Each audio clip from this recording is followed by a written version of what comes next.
We now request Festival Director Partho to speak a few words.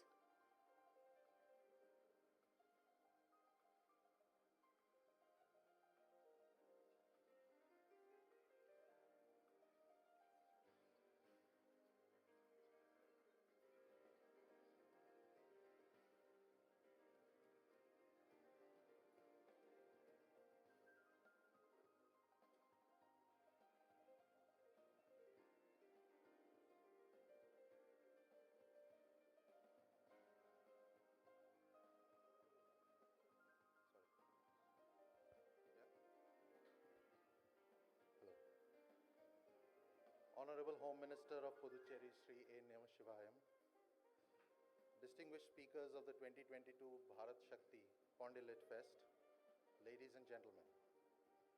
On behalf of the organizers of this festival, I'm truly delighted to welcome all of you. As you know, this year's Lit Fest celebrates two birthdays, the 75th year of India's independence and the 150th anniversary of Sri Aurobindo, the revolutionary, nationalist, philosopher, poet, yogi, and guru. Indeed, August 15th, 1947 marked not only India's Independence Day, but also Sri Aurobindo's 75th birthday. Writing on Independence Eve, Sri Aurobindo was clear that India would arise and serve her interests to achieve expansion, greatness, power, and prosperity. At the same time, without seeking the domination of other peoples, she would live also for God and the world as a helper and leader of the whole human race. In his own lifetime, Sri Aurobindo saw the initiation or the coming to fruition of 5 aims and ideals that he had actively worked for and that he believed to be India's future work, something in which she would take a leading position. Those aims and ideals were meant to accomplish 1. India's freedom and her unity. 2. The resurgence and liberation of Asia and her return to the great role in human civilization. 3.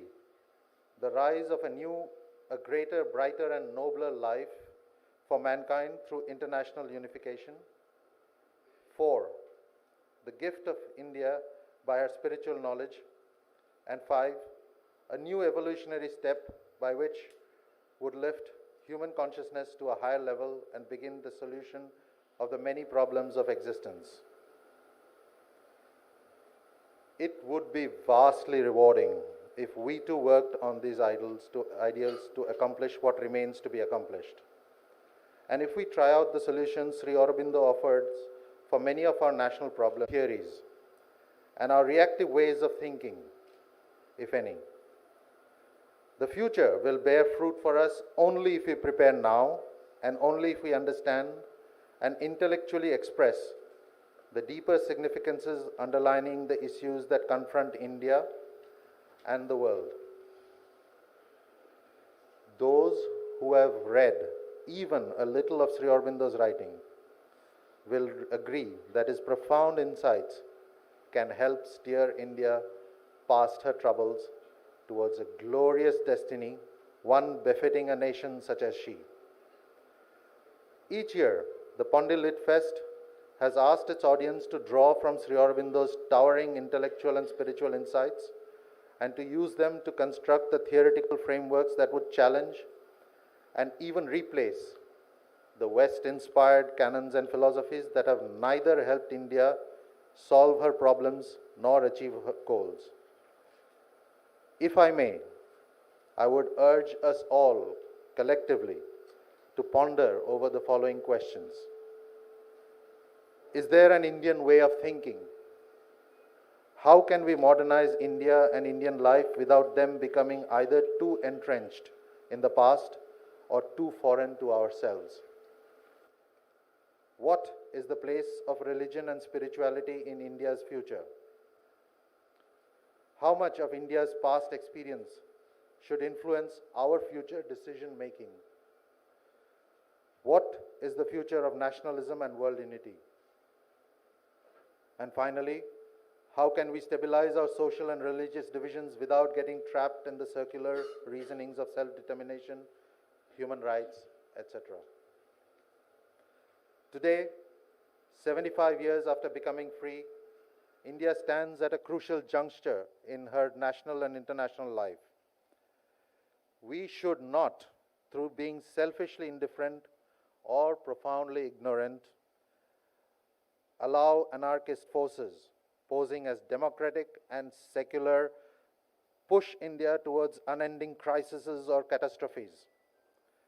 It is therefore important for us to clear our heads and decide where we want India to be headed and how she should get there.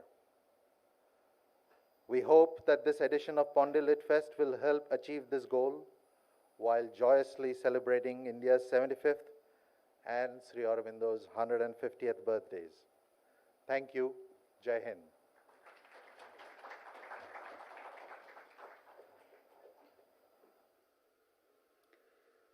We now request Puducherry Home Minister Shri Namah Shivayam ji to speak a few words.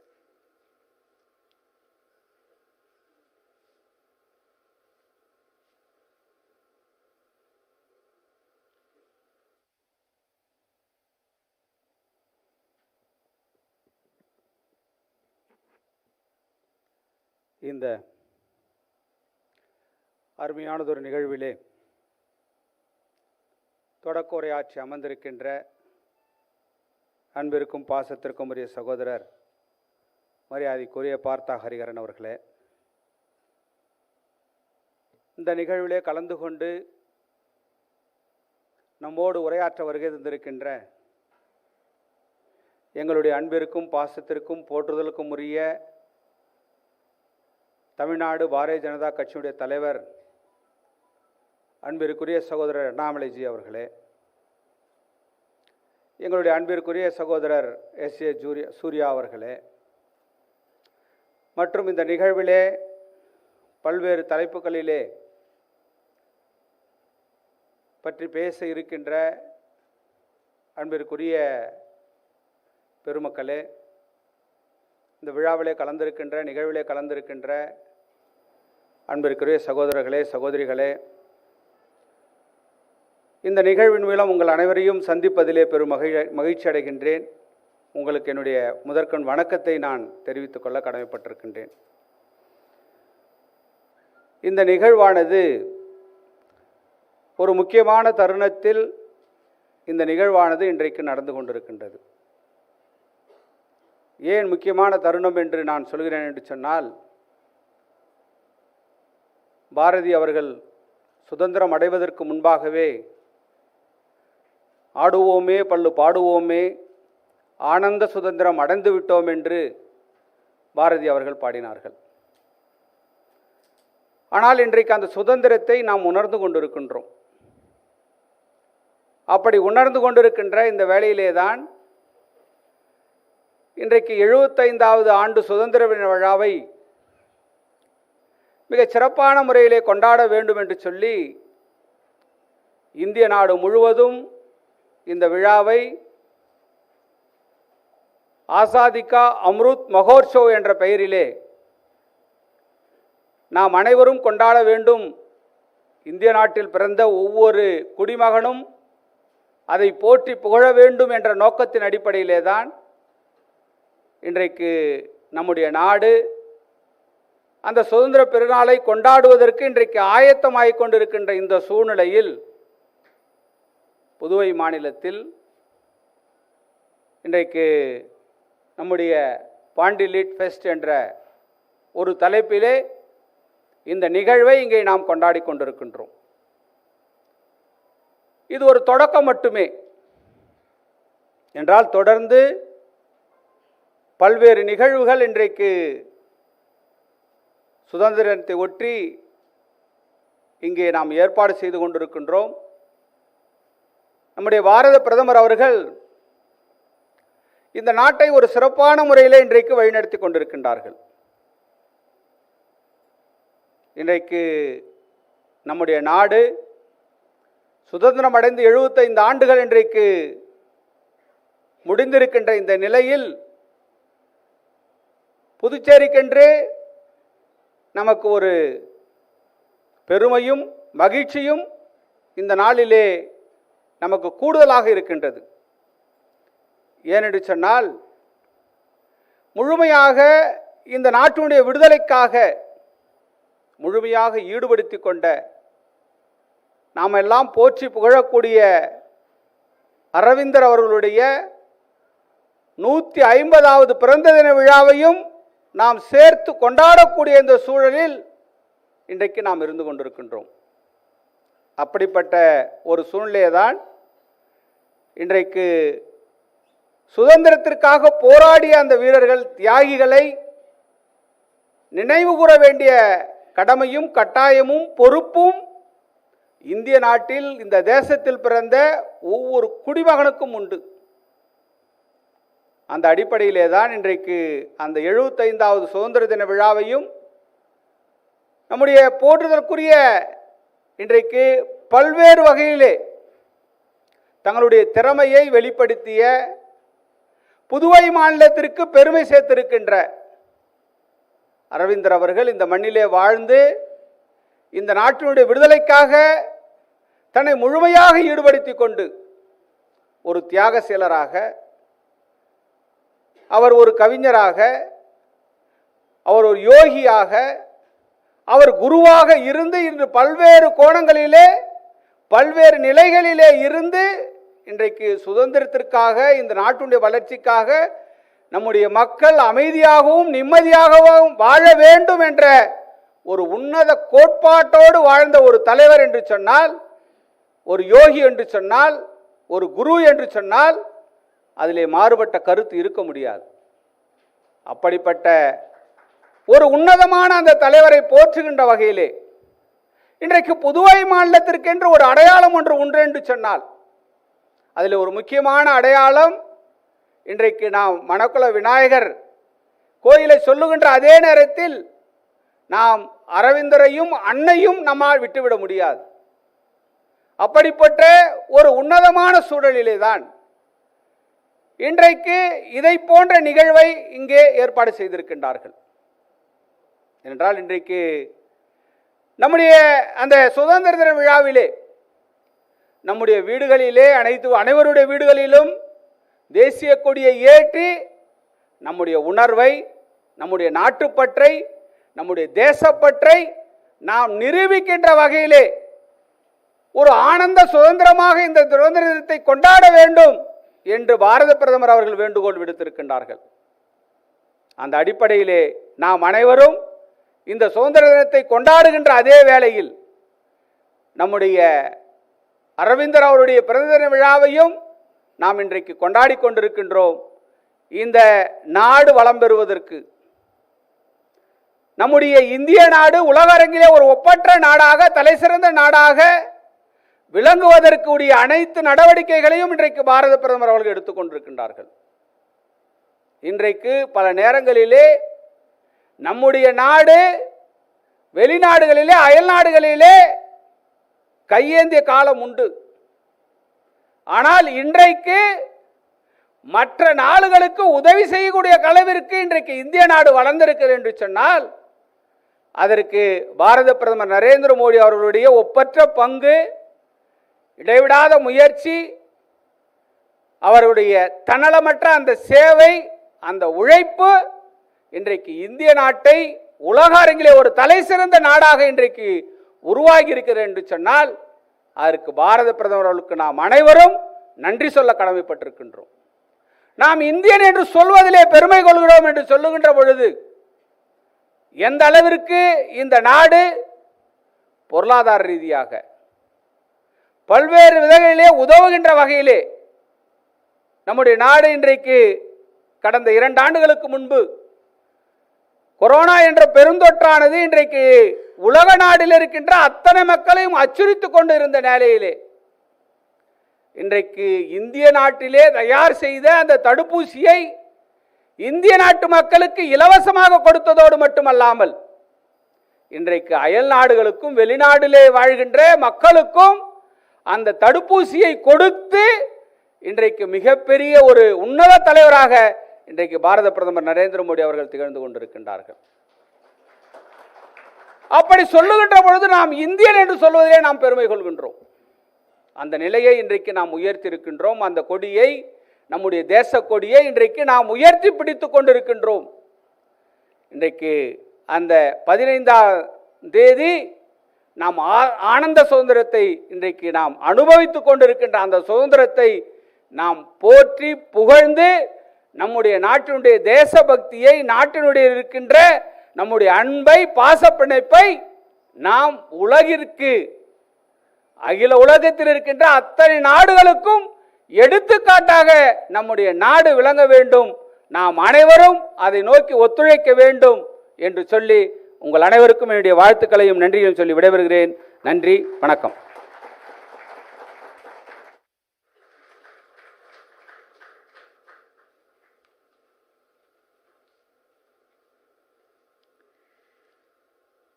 Welcome everybody to the Pondy Lit Fest 2022 edition. We would like to begin by thanking our partners. Platinum partner Blue One Inc. Do check out their lovely bookstall outside displaying 20 titles. Platinum and broadcast partner Times Now. Platinum partner the Motwani Jadeja Foundation, which is doing phenomenal work in supporting a global network of entrepreneurial thinkers, artists, writers, and tech innovators.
warrior called Dheeran Chinnamalai, the 257th birth anniversary.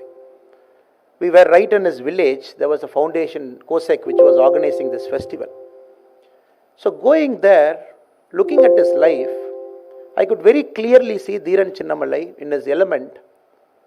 257 years before born, at 35th year, he was able to enter into an alliance with Tipu Sultan, able to merge the army, take on the British near Coimbatore, successfully defeating them once, and finally getting caught and hanged. And all those places are small rudimentary places in an Indian history now. We got to go search for that area. Likewise, the last 1 year, my journey as the BJP state president of Tamil Nadu, and during the Azadi Ka Amrit Mahotsav celebration, I had the privilege to travel across the nook and cranny of Tamil Nadu, many places. There is a place called Nelkatta and Seval in Tenkasi. It's a small village. You go there, you will be amazed to stand in the same land where Pulithevar, the great warrior, took on the British. It's a small village now. There is a small memorial built for him. But mightily all these people took on the British. I'm talking of 200 years back, 250 years back, knowing fully well they will be captured, they will be killed, because British had the very famous war strategy of picking their enemies one at a time, finishing them, then going and searching for the next enemy. So all those people in this year-long celebration are coming out in the open, and we are reading them, especially our young generation, who were taught a particular history that these people are great, they are great, and India is like this. Looking at our brave men and women 250, 300 years far, living a life with ethics, with honesty, with dharma. So that is why recently I was reading an article which says, India is supposed to be a civilizational state. But last 70 years or so, we are portraying our nation as a nation state. A civilizational state has to have dharma as this root. It has to preserve its culture. Any nation which is rightfully doing it will be a civilizational state. There are hardly very few civilizational states in this world. And India can proudly claim as one of the preeminent civilizational states in existence now. And these are all the people who are celebrating during this Azadi Ka Amrit Mahotsav. All those people, the culture that they brought out in the open, the values that they stood for, the dharma for which they fought, they have made our country to be a civilizational state in which we are living as the proud citizen of our country here. Any place we travel now, if we take some time out, we listen to the history of this place, 100% I can tell you all the places from which we come from, we can see one history somewhere hiding there. There is not a place in our country which doesn't have an history. Most of the villages have a glorious history of 1,000 years. Many of our village records, it dates back to British time, even before the oral record, the history that we can hear hearing. No other country can claim that any village where even now 100, 200 people live can claim to 1,000 years of history. And that is why I feel very happy some of the authors, some of the books that is being discussed here, it rightly points to that element. I was also very curious to see an author talking about India's lost gods. Rightfully, after Narendra Modi ji has taken over as India's Prime Minister, 225 idols belonging to our country, some dating back thousands of years, repatriated and brought back to our country, and many of those idols belong to Tamil Nadu. 16th century, 15th century, some even 12th century idols, looted, taken out of the country at different points of time. It took a Prime Minister 8 years, he has brought about 225 artifacts and counting. Last 70 years, if we count the number of artifacts that is brought into our country, I think it is less than 50. This clearly shows the person sitting at the top of affairs, a person running a country, what ethos with which they are seeing a country. All those idols are not some piece that is brought into our country and kept into a museum, or even some idols taken into a temple.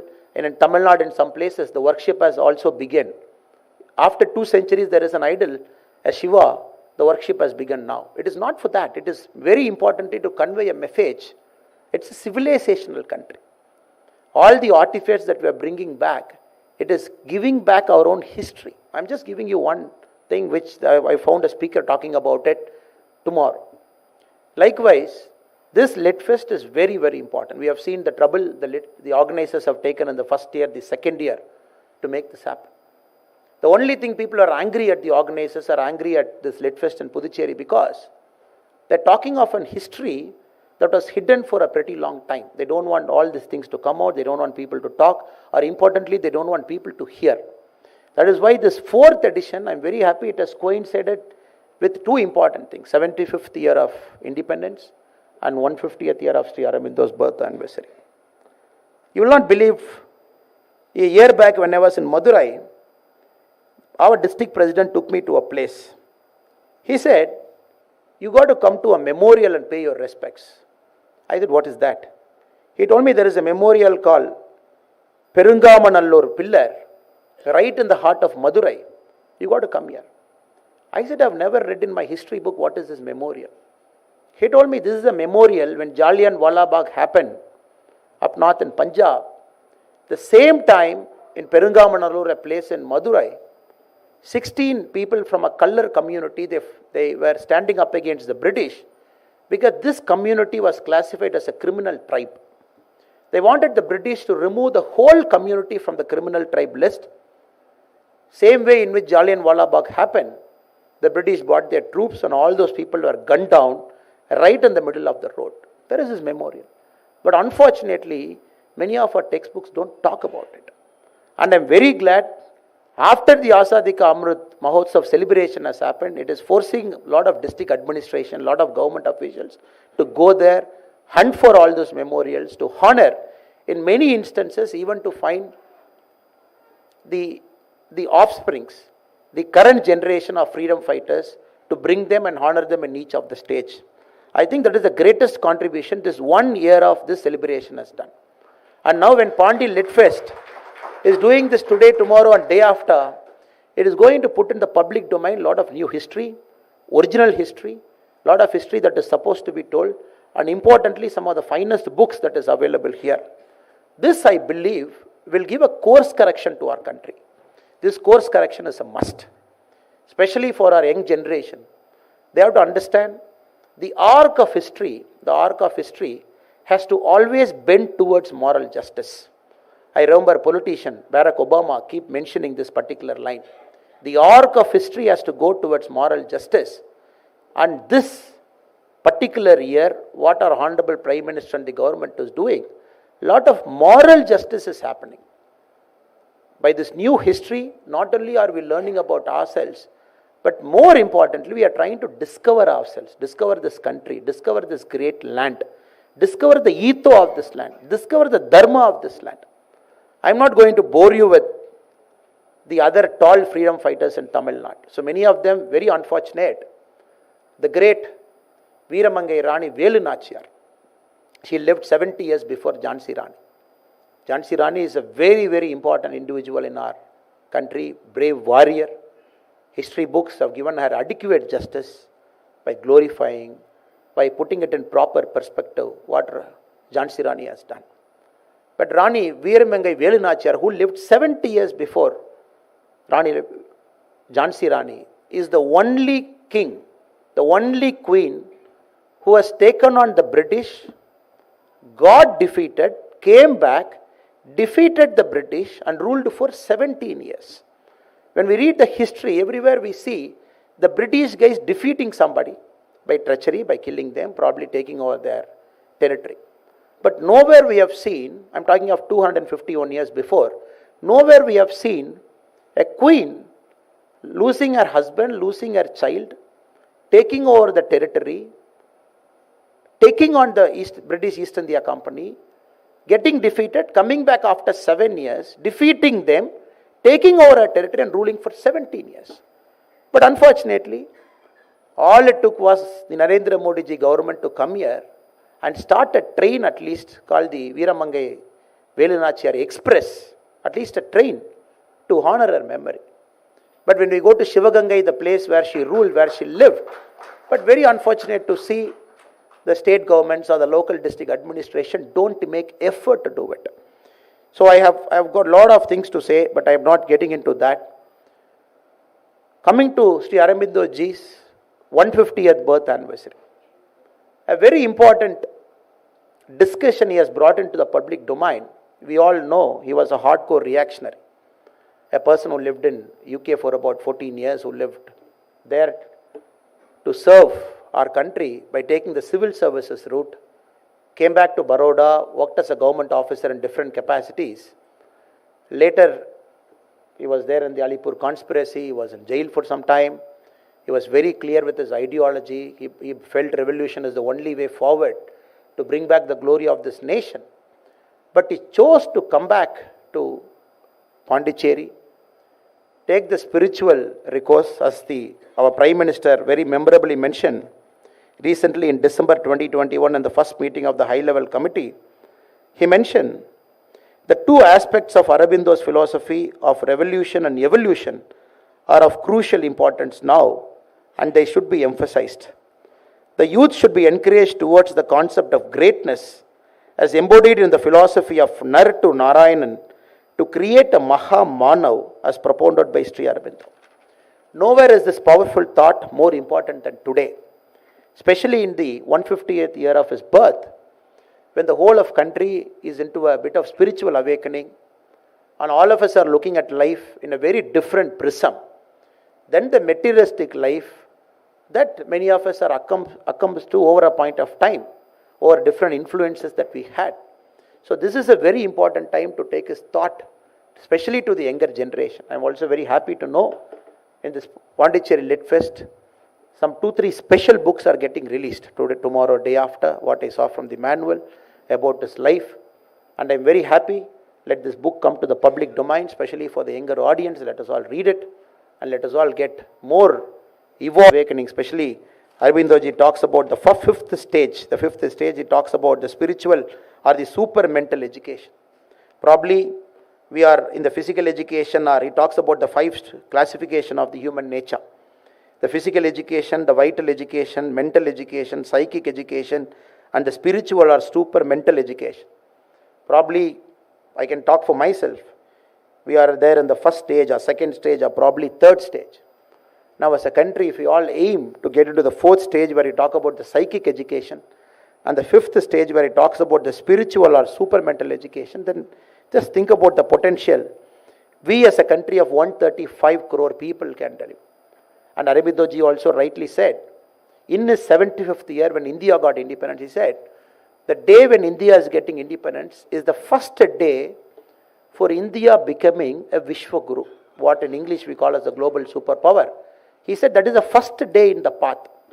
75 years we have traveled in that path, and probably we are right there now before me, our Navakshimaya Manna.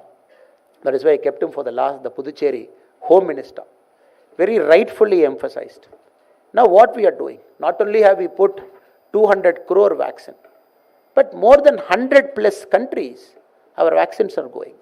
Our vaccines are not seeing which country is a friend of India, which country is an enemy of India, which country has come to war with India, or which country has colonized India, or which country has created corporations that has created famine in India. We are not doing that. Our vaccine is going in the path of moral dharma. All the great men that we have spoken, who have lived 200 years, 250 years, whose dharma was the essence of this country by which we are claiming as a civilizational state. Maybe the other countries have a materialistic worldview. For them, they want to hoard vaccines. They want to hoard more than what they want. And probably they want to give it to their friends and allies. But India was the first country which never got into hoarding. A lot of political parties, to take a political shot, they were criticizing our Honorable Prime Minister for the vaccine diplomacy. Why are you giving vaccines to others? We should hoard it. We should keep 3x, 4x, 5x times. But our Prime Minister, he behaved exactly how the dharma of this land wanted him to behave. 100 plus countries, vaccine going to every single country who needed it. Even for some countries who can't afford the pricing. The big countries were cornering the market. They were having the market skimming price, especially the African countries, our neighbors from Nepal, Sri Lanka. Our vaccines was going everywhere. And more importantly, the previous British Prime Minister, when he was there in New Delhi, he was mentioning a statement. He said, Boris Johnson ji. He said, when I got COVID and I was admitted in the ICU, it is the Indian manufactured vaccine that helped me. I think he cheekily did not add, maybe an Indian Malayali nurse who was there also to help him. And the moral supremacy of our country, a British Prime Minister coming to the same land, talking, and maybe his predecessor many years before, 1947 when we were getting independence, what did they say? They said it's a small line, more like an equator. It is going to get dismantled into pieces by its vociferous tendency.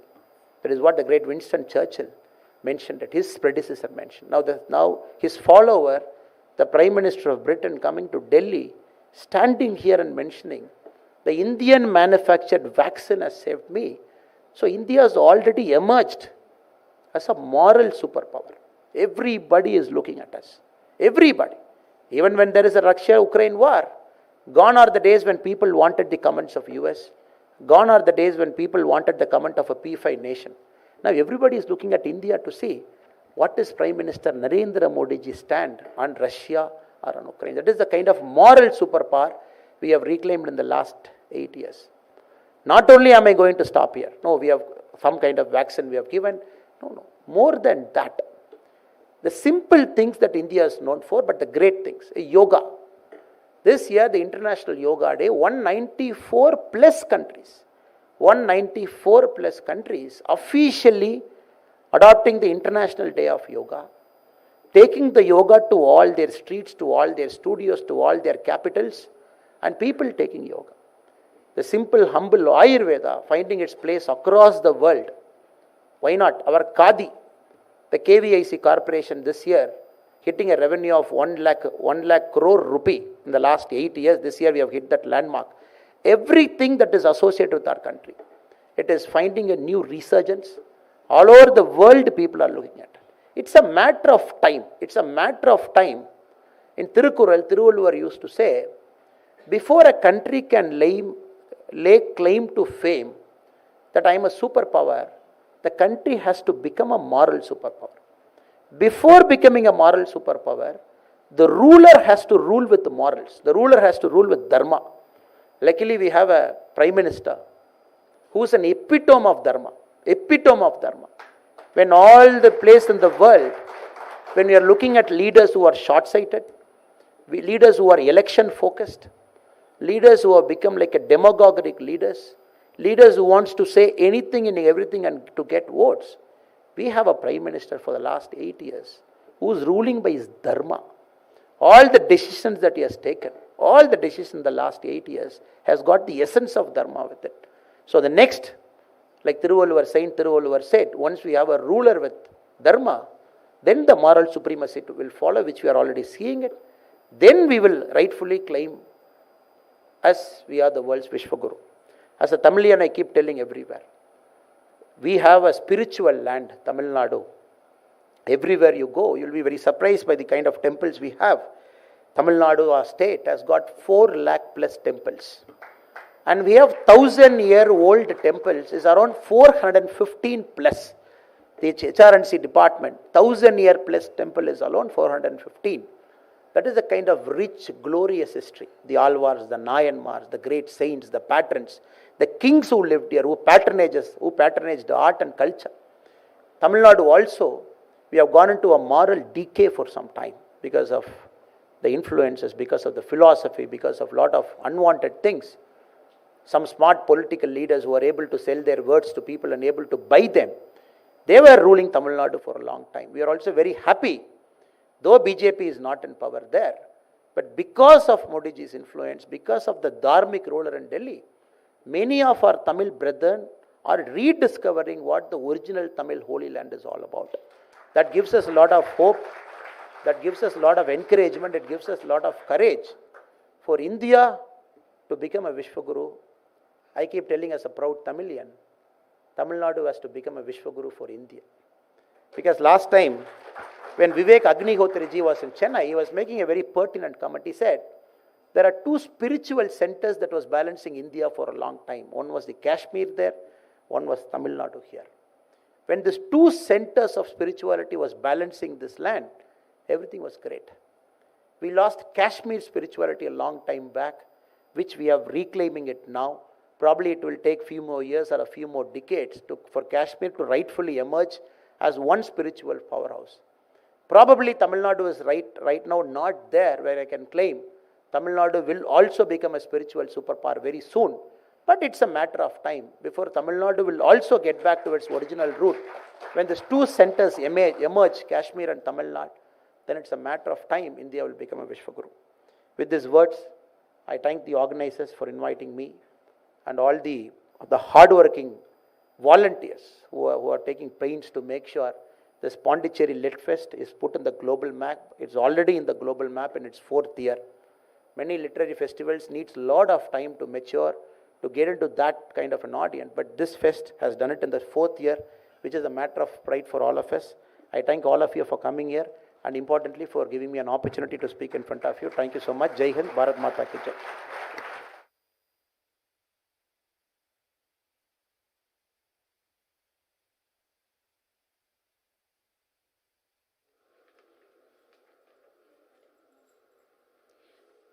We now request Anamika Tiwari ji, Program Manager of SMART, to come and say a few words.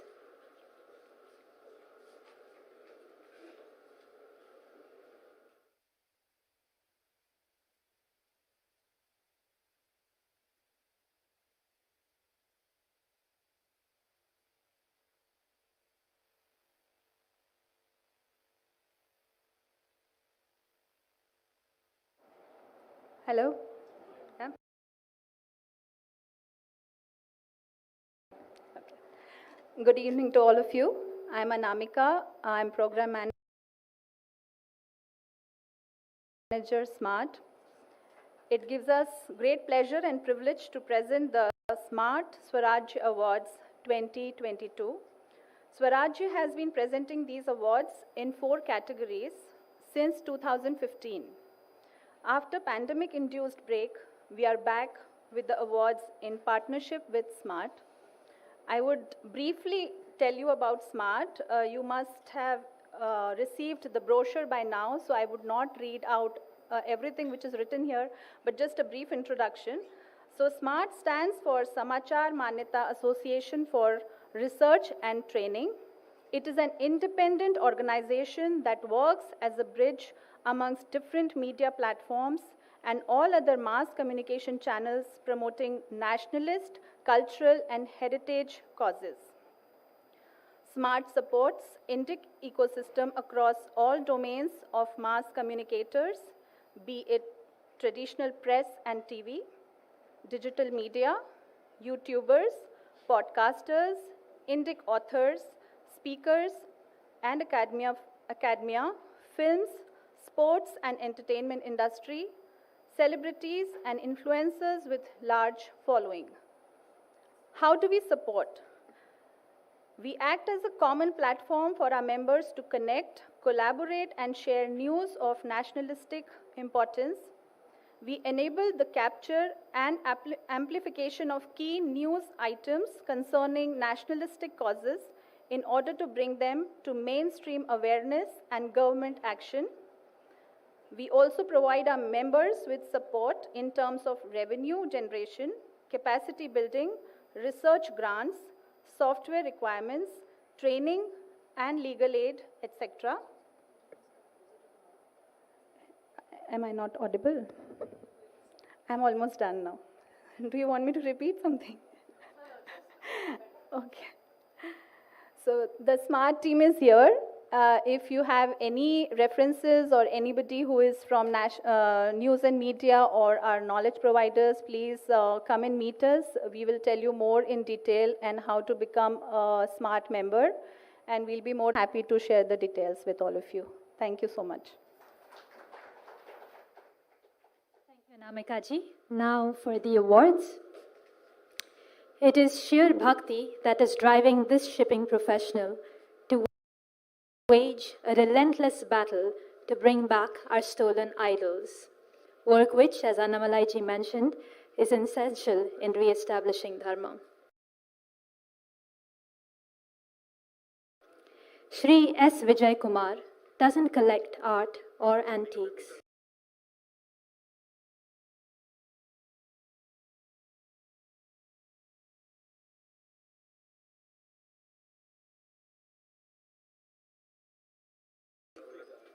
A true karma yogi, he is just happy to see God's return home. In his own words, when the gods decide to come home, they will choose the time and vehicle for their return.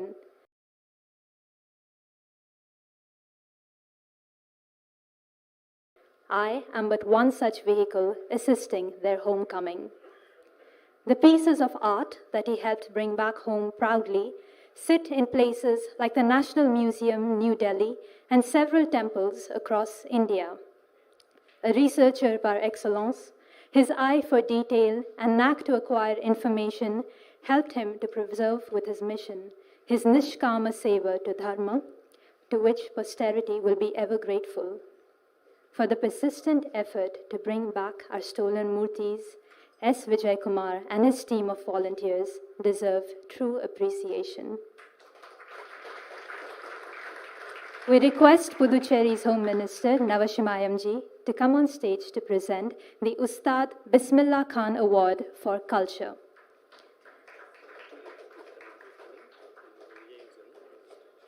In recognition of his unparalleled commitment to recover our heritage,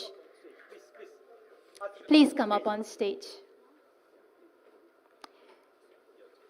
Swarajya is pleased to confer on Shri S. Vijay Kumar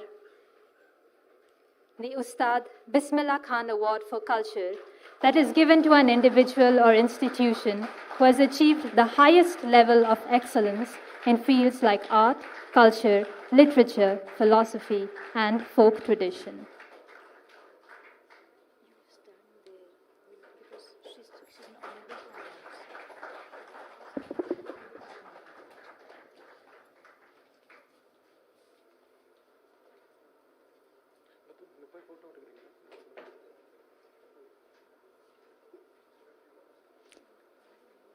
We request Vijayji to please say a few words.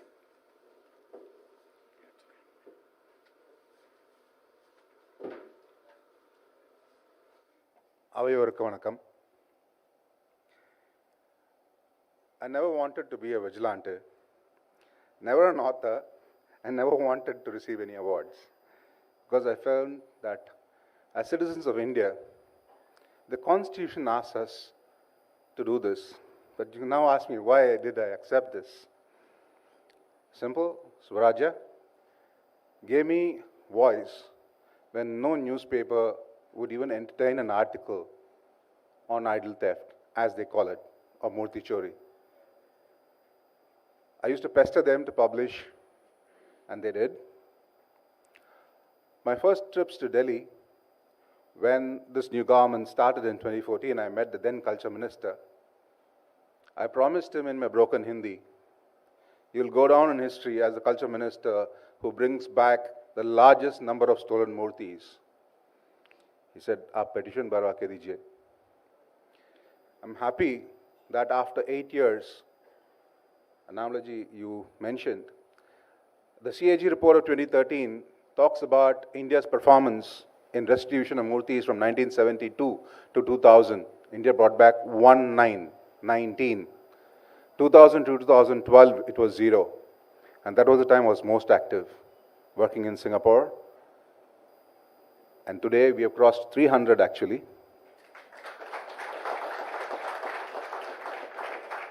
But more importantly, I Googled the previous recipients of this award, and there was Manohar Parrikar ji on screen. I said, no, I cannot refuse this award. I'd actually written to Swarajya saying I will not take this award, not for anything else, because in the past, awards were doled out for favors. I had seen Lotus awardees, I don't want to corrupt the award by calling it by the right name, colluding with smugglers, writing catalogs, prizing our gods. They exist to this day, influencing media. We are losing over 10,000 works, major works of Indian art every decade. What we are doing now is just scratching the surface. I believe I accept this award not for myself, but to throw a spotlight on the cause. Our murtis are priceless. They are being paraded with price tags, and tomorrow, if you're around 9:30, you'll see them lining the swimming pools. I'm not joking. Our co-star murtis are not just in museums abroad, they're lining the swimming pools of the rich and the famous. And that's why I, along with a few friends, decided to call our project the India Pride Project, restoring India's murtis one idol at a time. And one of the conditions I put on the award people who are bestowing this, I said, I will continue to be critical. And my wife actually tweeted just now, or rather messaged me saying, keep your inner Hulk under control. Sir, you are a politician in Pondicherry. Work with me. I have 3 bronzes, 2 stuck from Karaikal in New York, 1 in Germany, ready to come home. For 4 years, I've been battling your establishment. When I say establishment Pondicherry, without support. The proof is there. Next Pondy Lit Fest, we will have those murtis back if we have the support. Thank you. I won't take much more of your time. I like to dedicate this award to my wife, my son, and my parents, who know that this is a risk, but never did they say, don't do it. Jai Hind.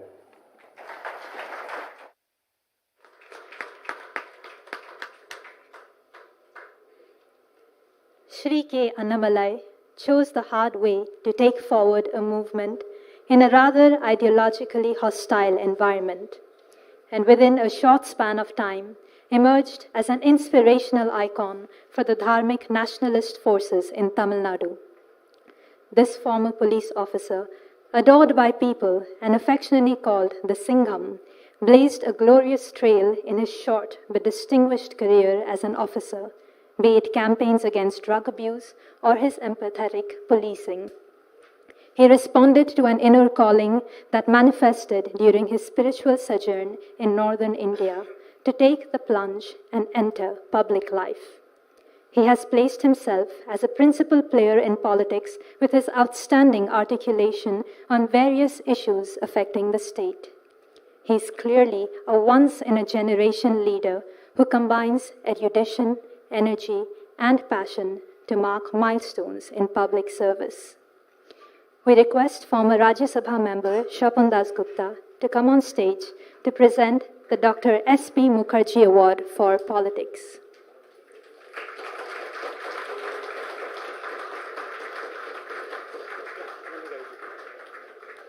Swarajya is pleased to bestow on Shri K. Annamalai the Dr. S.P. Mukherjee Award for Politics for consistently striving to uphold the values of the great statesman, politician, and intellectual progenitor of a uniquely Indian political philosophy.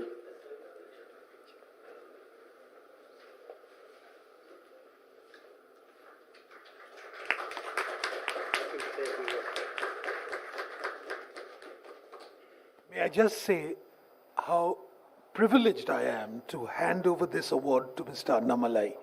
You know, there are 2 most difficult places in India, which I feel, where it is difficult for nationalists to operate. One is where I come from, and the other is where Mr. Annamalai comes from. So anybody who's made a mark deserves a special tribute and a special applause from you. Thank you very much. Annamalai ji, please come and say a few words.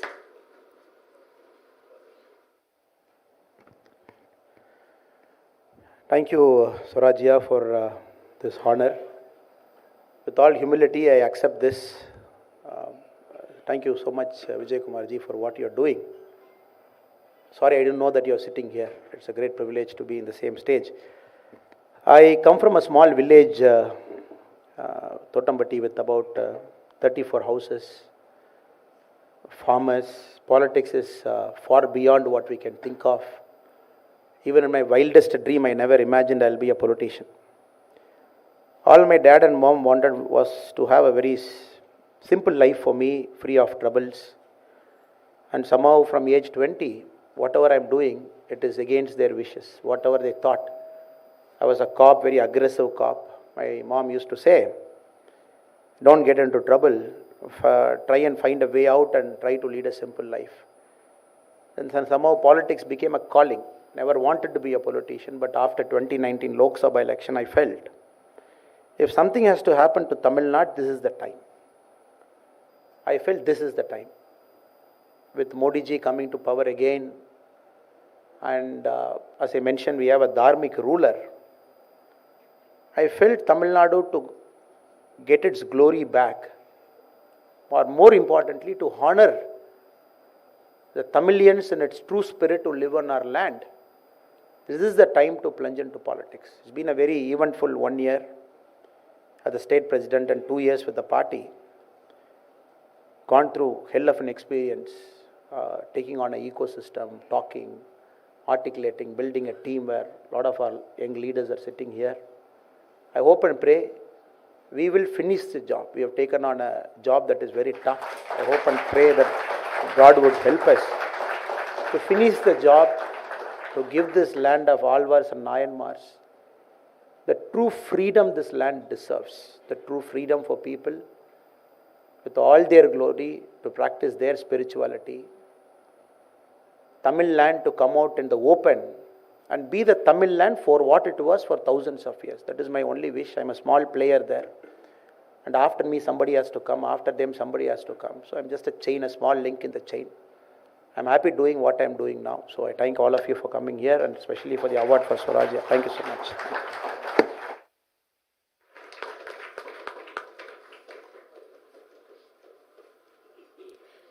Shri Harsh Gupta is deeply engaged in an important intellectual exercise that articulates the synergy between public policy, free enterprise, geoeconomics, and India's civilizational perspective. He is a contemporary commentator who has highlighted how Dharma lays emphasis on creating wealth with limited but important expectations from the state, thus negating the false impression that Hinduism is against wealth creation. This precocious and prolific commentator has co-authored 2 influential books. The first is a book on financial derivatives published by Cambridge University Press, and the second is the energetic and scholarly work, A New Idea of India, Individual Rights in a Civilizational State, being republished by Penguin. It explores the interlinkages of ancient and modern, conservative and liberal, heterodox and orthodox, including economics. He is currently writing his 3rd book on the India growth story and has penned dozens of interventions over the years. We request Secretary of Auroville Foundation, Dr. Jayanti Ravi, to come on stage to present the Dr. B.R. Shenoy Award for Economics.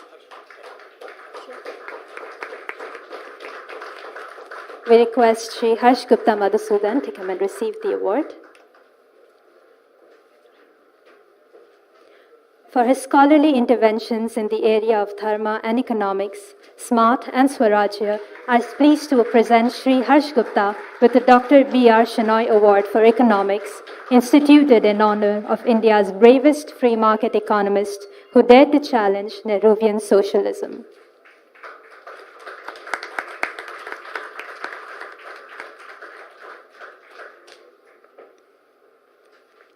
We request Harshji to please say a few words.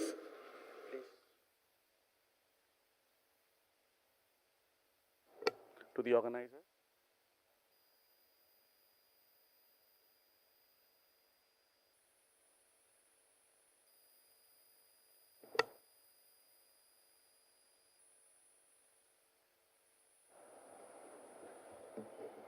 Hello, yeah. A very good evening to the organizers, Parthaji, Alopal, Ajit, the friends from Swarajya, the guests, and distinguished dignitaries like Shopanda and others who I know here. This is a bit like an American president getting a Nobel Prize for peace, given more in anticipation for future delivery than for any past performance. Being fully aware of this paradox, I, with great hesitation, with sincere humility, I had conveyed it to the Swarajya team as well. Genuine hesitation, I accept this award. It is one of the great ironies of life that less than 20 years ago, I dropped out of IIT Delhi. I said I do not want to study engineering, I want to study economics. My parents were not convinced. At least I have something to tell to them now. On a very serious note, you know, the beauty of these Lit Fests, and I'm very privileged to be here again. I was here at the last physical Lit Fest in 2019. Economics sometimes is seen as in a technocratic corner. You know, we will talk about important ideas of politics, spirituality, but economics is something that the technocrats will execute, and then milk and honey will flow down from it, and accordingly power will increase. I'm here to humbly submit that is not how it is. All of social studies are a holistic integration. We falsely call it social science. There's a lot of math and physics envy. But in a more honest stage, it was called political economy, not economics. For example, Arthashastra, written by Kautilya, actually in conventional modern terms does not have as much economics as the title would indicate. It was basically a manual of policy and statecraft. Coincidentally, the year that Arthashastra was rediscovered, remember it was lost for 800 years. The year Arthashastra was rediscovered, that is 1905, was the year that Bellikot Raghunath Shenoy ji was born, 1905. Dr. B.R. Shenoy was one of those men of unbeatable steel fiber in their bodies. In 1955, the Avdi session of the Congress Party took place and they decided to lead India on a socialistic path. 1956, the second plan was adopted. There was only one economist who wrote a note of dissent on that plan, saying this will lead to ruin, and that was Dr. B.R. Shenoy. Dr. B.R. Shenoy, Rajaji, another great person from this land and the inspiration for Swarajya magazine, and many other free market intellectuals at that point were heterodox. They were not part of the orthodoxy. Unfortunately, we lost many decades in trying to suppress wealth creation in this country as opposed to building the basics that we are building now. Roads, schools, canals, basic education. Instead of doing that, we immediately got onto the path of saying that person cannot be rich. I will control him, I being the bureaucrat or the politician. And of course, that bureaucrat or politician got rich. So B.R. Shenoy wrote against, said, interventionism is the root cause of corruption. That does not mean interventionism has not to be there. Dr. B.R. Shenoy, like Buddha himself used to say, do not believe anything I say, think for yourself. In one important way, in some of my interventions, in my books and columns and videos, one way where I have disagreed from free market orthodoxy of late was because of circumstances, is on unfettered trade policy. That is because of the rise of China, communist China, which has not followed market principles and has deliberately swarmed our competition. So this shows that even in a good field, we have to constantly keep on thinking. In that sense, it is a science. It is a science in the sense that you have to have the scientific method. That if something empirically does not flow from your hypothesis, you have to correct your hypothesis, not the data. In that sense, it is falsifiable. But it is not a science like physics. It is very important to see economics in relation to society as well. Our original Vedic vision was very much a modern one, a vision where we had division of labor. For various circumstances, in the intervening centuries, we had a division of laborers. Now, with modern economics, we are going back to a division of labor, where people, according to their inclination, according to their talents, so long as they're given apt opportunity, can contribute best to the country. Why? Because that helps us grow rich. And why is growing rich? Because somehow growing rich in itself does not sound like a very appealing title to all of us. It sounds somehow very shallow, sounds very bourgeois. It's very important because as the gentleman who I'm so honored to be here with, Mr. Vijay Kumarji said, for 4 years he has been going after, just in this one particular case, nations in the West, to get our murtis back.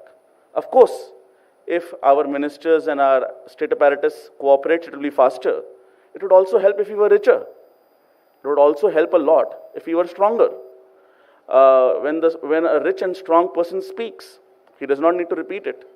When a less rich and less strong country speaks, he can continue repeating it, won't make a difference. Right now, in our own neighborhood, especially of Tamil Nadu, we are seeing what is happening in Sri Lanka.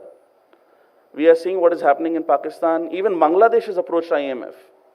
This shows the importance of good economic policies. In a democracy, thank God we are a democracy, we're not a technocratic dictatorship. It shows the importance of communicating those good economic policies. For example, the farm laws had to be taken back. As the Prime Minister himself said, there were good steps, but I'm taking them back. There was a failure of communication. Maybe we will do it again. Maybe this time we will say that we have only so many tax rupees for every state to do procurement, and therefore there will be pressure on the states from below to reform. But the process of communicating economic reforms, which is what? Which is incentives. If a teacher in a government school cannot be fired and cannot be promoted either, why will he or she teach well? But the same teacher in a private school at half a salary teaches much better to the same student. So we do not have the luxury of wasting taxpayer rupees, and we do not have the luxury of further slowing down our growth. We must become the world's largest economy, just like next year we will become the world's largest country. That is not an ambitious aim. That is simply making sure that every Indian is about the same as every human being. With that thought, I close my comments here. Jai Hind, Bharat Mata ki Jai. Thank you.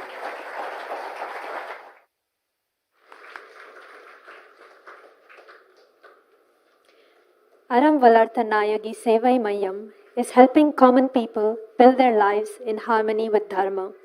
The Chennai-based organization is single-mindedly working towards creating an ecosystem where people embrace the natural order of Dharma.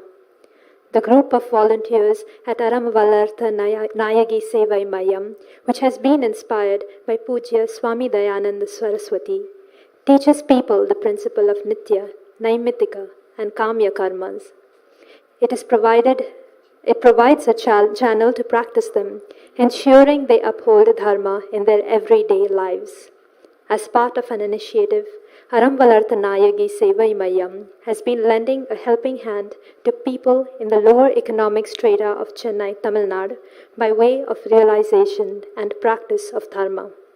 The organization keeps Hindu practices and festivals alive by helping people celebrate Akshaya Tritiya, Navaratri, Shivaratri, and Krishna Janmashtami in traditional pomp. Their Kovil Mayam project, driven by volunteers from local communities around temples, lends educational support for underprivileged children, works for women's empowerment, and supports the emotional well-being of the community. While generating awareness about health, the project has been helping the community take steps to preserve the environment. We request Ma Venkateshan, Chairman of National Commission for Safai Karamcharis, to come on stage to present the Sri Narayana Guru Award for Social Work. We request Padma Rajagopal to come and accept the award on behalf of Aram Valartha Nayagi Sevai Mayam.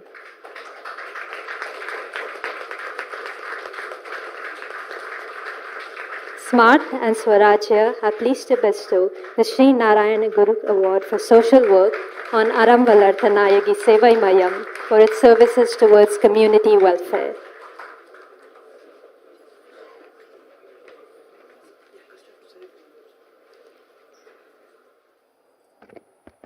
Hari ஓம்.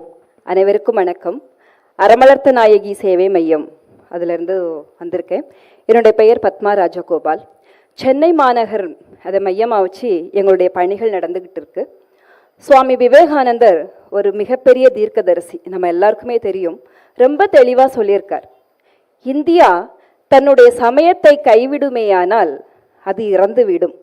ஏனென்றால் இந்தியாவின் முதுகெலும்பு சமயம் அப்படின்னு தெளிவாக சொல்லியிருக்கார். இன்னைக்கு சமயம் சொன்னாலே நிறைய குழப்பம் இருக்குது. சமயம் சொன்னால் ஹிந்து சமயம் தான். இதுதான் நம்ம நாட்டினுடைய முதுகெலும்பு.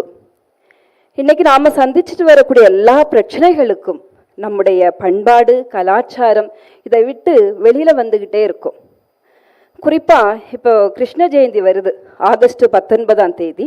சென்னை முழுக்க 700 குடிசை பகுதிகளில் நாம் இந்த கிருஷ்ண ஜெயந்தியை கொண்டாடிட்டு இருக்கோம்.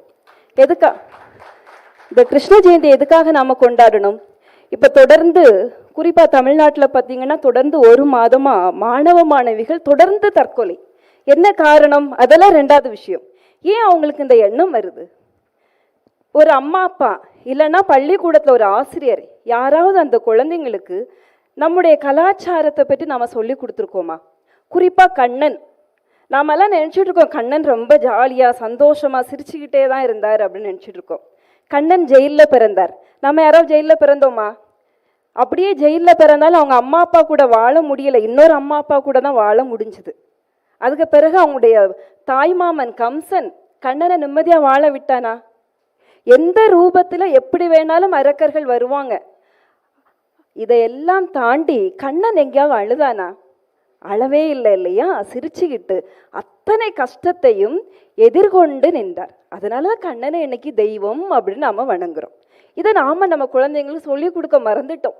கண்ணனுக்கே அவ்வளோ கஷ்டம் வந்திருக்கு, உனக்கு என்ன இதெல்லாம் ஒரு கஷ்டமா? கண்ணன் பட்ட கஷ்டத்தை விட இதெல்லாம் ஒன்றுமே இல்லை அப்படின்னு சொல்லி கொடுக்க நாம மறந்துட்டோம். அறமலர்த்த நாயகி சேவை மையம் இந்த பணியை செஞ்சுக்கிட்டு இருக்கு.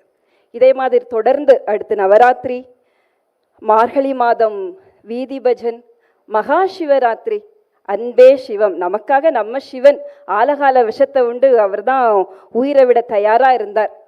வேற யாருமே நமக்காக மரிக்கலை, நம்முடைய சிவன் தான் நமக்காக மரித்தார் அப்படின்னு ஒவ்வொரு குடிசை பகுதிகளிலும் போய் சொல்லி கொடுத்து அங்கே இருக்கக்கூடிய குடும்பங்கள், அங்கே இருக்கக்கூடிய அம்மாக்களுடைய வாழ்க்கையில் மிகப்பெரிய மாற்றத்தை நாங்கள் ஏற்படுத்திக்கிட்டு இருக்கோம். அதுக்கு அடுத்து நம்முடைய பண்டிகைகள், நம்முடைய விழாக்கள், இதை பற்றி இன்னைக்கு நாம் கொண்டாடுறோம். ஆனால் ஏன் கொண்டாடுறோம் அப்படின்னு தெரியாமல் நாம் இன்னைக்கு பண்ணிட்டு இருக்கோம். ஒரே ஒரு விழா மட்டும், திருவண்ணாமலையில் மாட்டுப்பொங்கல் அன்னைக்கு ஒரு விழா கொண்டாடுவாங்க. அந்த விழாவுக்கு பேரு திருவூடல் விழா. ஊடல்லாம் நமக்கு தெரியும் இல்லையா, சின்ன சின்ன சண்டை வருது. அந்த விழாவினுடைய தாத்பரியமே கணவன் மனைவி அப்படின்னா சண்டை வரதான் செய்யும், ஆனா அதுக்குள்ள மூணாவது மனிதனை நீ சேர்க்காதே. அந்த விழாவை வச்சு என்ன சொல்லுவாங்கன்னு சொன்னா, திருவூடல் காண்பவருக்கு மறுவூடல் இல்லை. இந்த எந்த கணவன் மனைவி எப்பவும் சண்டை போட்டுட்டு இருக்காங்களோ அவங்க யார் அந்த விழாவை போய் பார்க்குறாங்களோ அவங்க வாழ்க்கையில மறுபடியும் அந்த சண்டை வராதான். நிறைய பேருக்கு சொல்லி நிறைய பேர் அந்த விழாவை பார்க்குறாங்க. நிறைய கணவன் மனைவி எங்கள் கண்ணு முன்னாடியே சேர்ந்து சந்தோஷமா இருந்துட்டு இருக்காங்க. அது ஒரு பெரிய கதை. அம்பாளுக்கும் சிவனுக்கும் நடுவில் பிருகு முனிவர் வரார், அதனால சண்டை வருது, அதை மையமாக வச்சு அந்த விழா வரும். இப்படி ஒவ்வொரு விழாவும் வரக்கூடிய தீபாவளி, பூமாதேவி தன் அம்மாவே தன்னுடைய மகன் தப்பு பண்றான், என்னால தாங்க முடியல, கிருஷ்ணா நீ ஏதாவது பண்ணுன்னு போய் சொல்றான். இன்னைக்கு நாம எத்தனை அம்மா அப்பா நம்ம பையன் வந்து நம்மள்கிட்ட சொன்னா நீ என்ன பண்ணினான்னு நம்ம எத்தனை பேர் கேட்குறோம்? கேட்கறதுக்கு தயாராகவே இல்லை. நாமெல்லாம் நம்ம அம்மா அப்பாவுக்கு பயந்து இருந்தோம். இன்னைக்கு நாம நம்ம குழந்தைங்களுக்கு பயந்து இருக்கக்கூடிய ஒரு காலகட்டத்தில் இருக்கிறோம். ஏன்னு சொன்னா நம்ம ஹிந்து சமயத்தை நாம கடைபிடிக்கல, அதெல்லாம் பழைய பஞ்சாங்கம் அப்படின்னு நாம ஒதுக்கி வச்சிட்டோம். அறிவியல் எந்த அளவுக்கு வளர்கின்றதோ அதை விட பல மடங்கு ஹிந்து மதம் வளர்ந்து கொண்டே இருக்கும். இதை தெளிவா நமக்கு சொன்னவர் நம்முடைய சுவாமி விவேகானந்தர். அவருடைய அடியை பின்பற்றி சென்னை மாநகர் முழுக்க அறமலர்த்த நாயி சேவை மையம், ஹிந்து குடும்பம், கோவில் மையம், திரு அமுதூட்டும் திருத்தொண்டர் திருக்கூட்டம். இது உங்களுக்கு தமிழ் புரியது கொஞ்சம் கஷ்டமா இருக்கும். இதோட சாராம்சம் என்னன்னு சொன்னா, இன்னைக்கு மற்ற சமயத்தில் உள்ள ஒரு மத போதகர் இல்லாம ஒரு வீட்டில் எந்த சடங்கும் நல்லது கெட்டு நடக்கிறது இல்லை. ஆனா நம்ம கோவிலில் உள்ள அர்ச்சகரை நாமளே மதிக்கிறது இல்லை. அந்த ஒரு நிலையில பொதுவாக நான் சென்னை மையமாக வச்சு தான் சொல்லிட்டு இருக்கேன். அங்கே குடிசை பகுதிகளெல்லாம் இந்த சூழ்நிலைகள்லாம் தான் நடந்துட்டு இருக்கு. அந்த அர்ச்சகருக்கு பின்னால ஒரு குடும்பம் இருக்கு. அவருடைய குடும்பம் என்ன ஆகும்னு கற்பனையே இல்லாம நாம் இன்னைக்கு வாழ்ந்துட்டு இருக்கோம். அதனால அந்த அர்ச்சகருடைய வாழ்க்கையை மேம்படுத்தணும், அர்ச்சகர்களுக்கு மக்கள் மத்தியில் ஒரு மிகப்பெரிய மதிப்பை ஏற்படுத்தணும். அதற்காக இந்த திட்டத்தை பண்ணிட்டு இருக்கோம். அதுக்கு அடுத்து குடும்ப நல வேள்வி.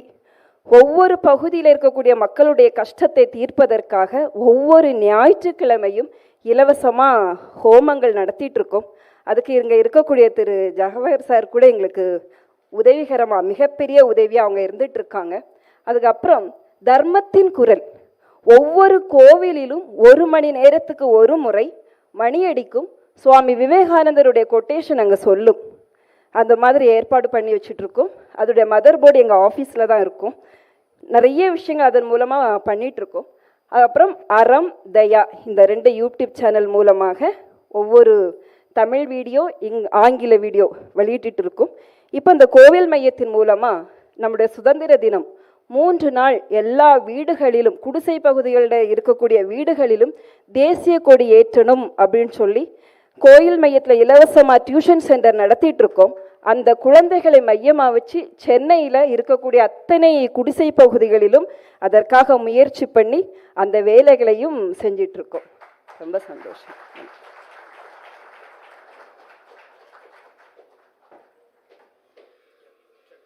We would request the 4 awardees and the Swarajya and Smart team to come on stage for a photo.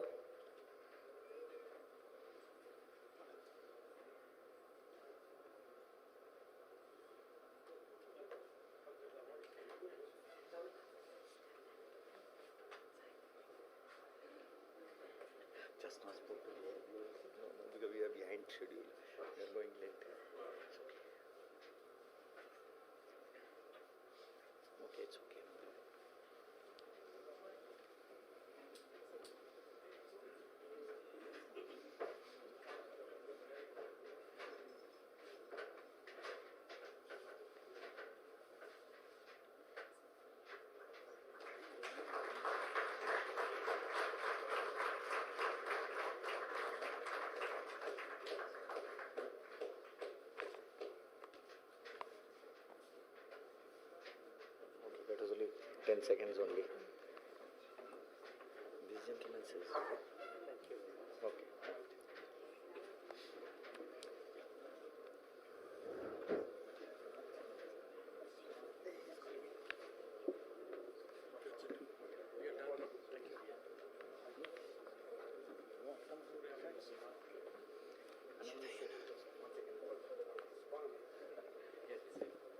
Ready? 1, 2, 3.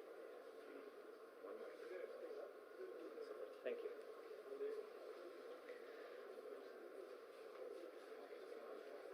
Just 10 seconds on the stage.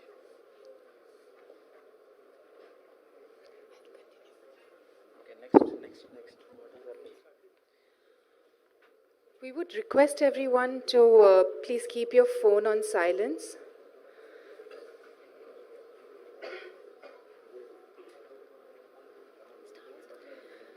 Our next speaker is Ma Venkatesan. Ma Venkatesan has created a sensation across Tamil Nadu through his books and articles and is the 2017 recipient of the Putramai Literary Organization's Best Young Writer Award. He has served as president of the SC Morcha of BJP and is currently Chairman of National Commission for Safai Karmcharis. Ma Venkatesan will now speak about Dr. Ambedkar on national unity.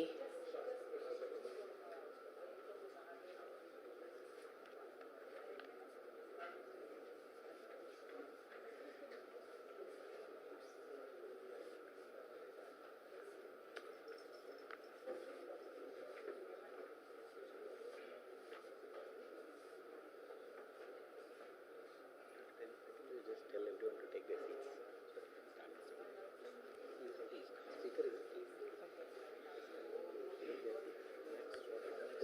We would request people to take their seats. Our next speaker, Ma Venkatesan.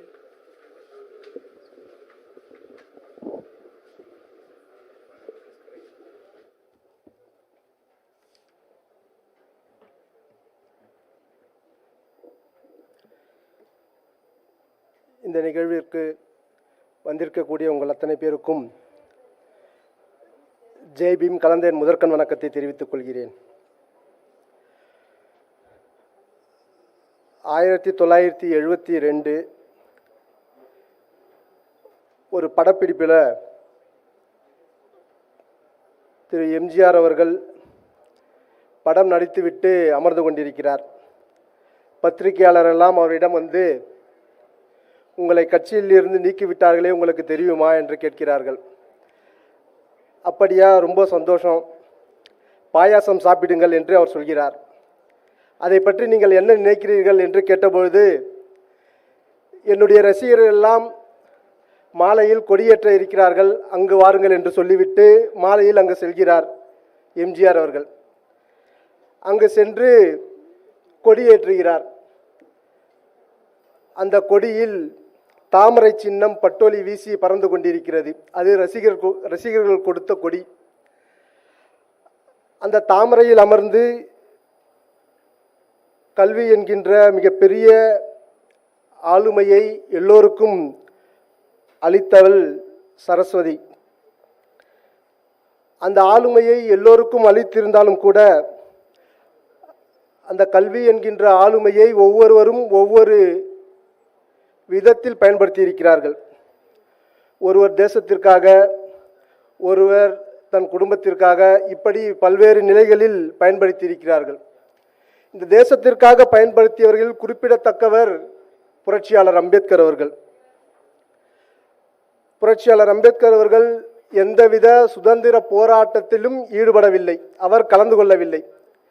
அது ஒத்துழையாமை இயக்கமாக இருந்தாலும் சரி, தண்டி யாத்திரையாக இருந்தாலும் சரி, வேறு எந்தவித சுதந்திர போராட்ட இயக்கத்திலும் கலந்து கொள்ளவில்லை.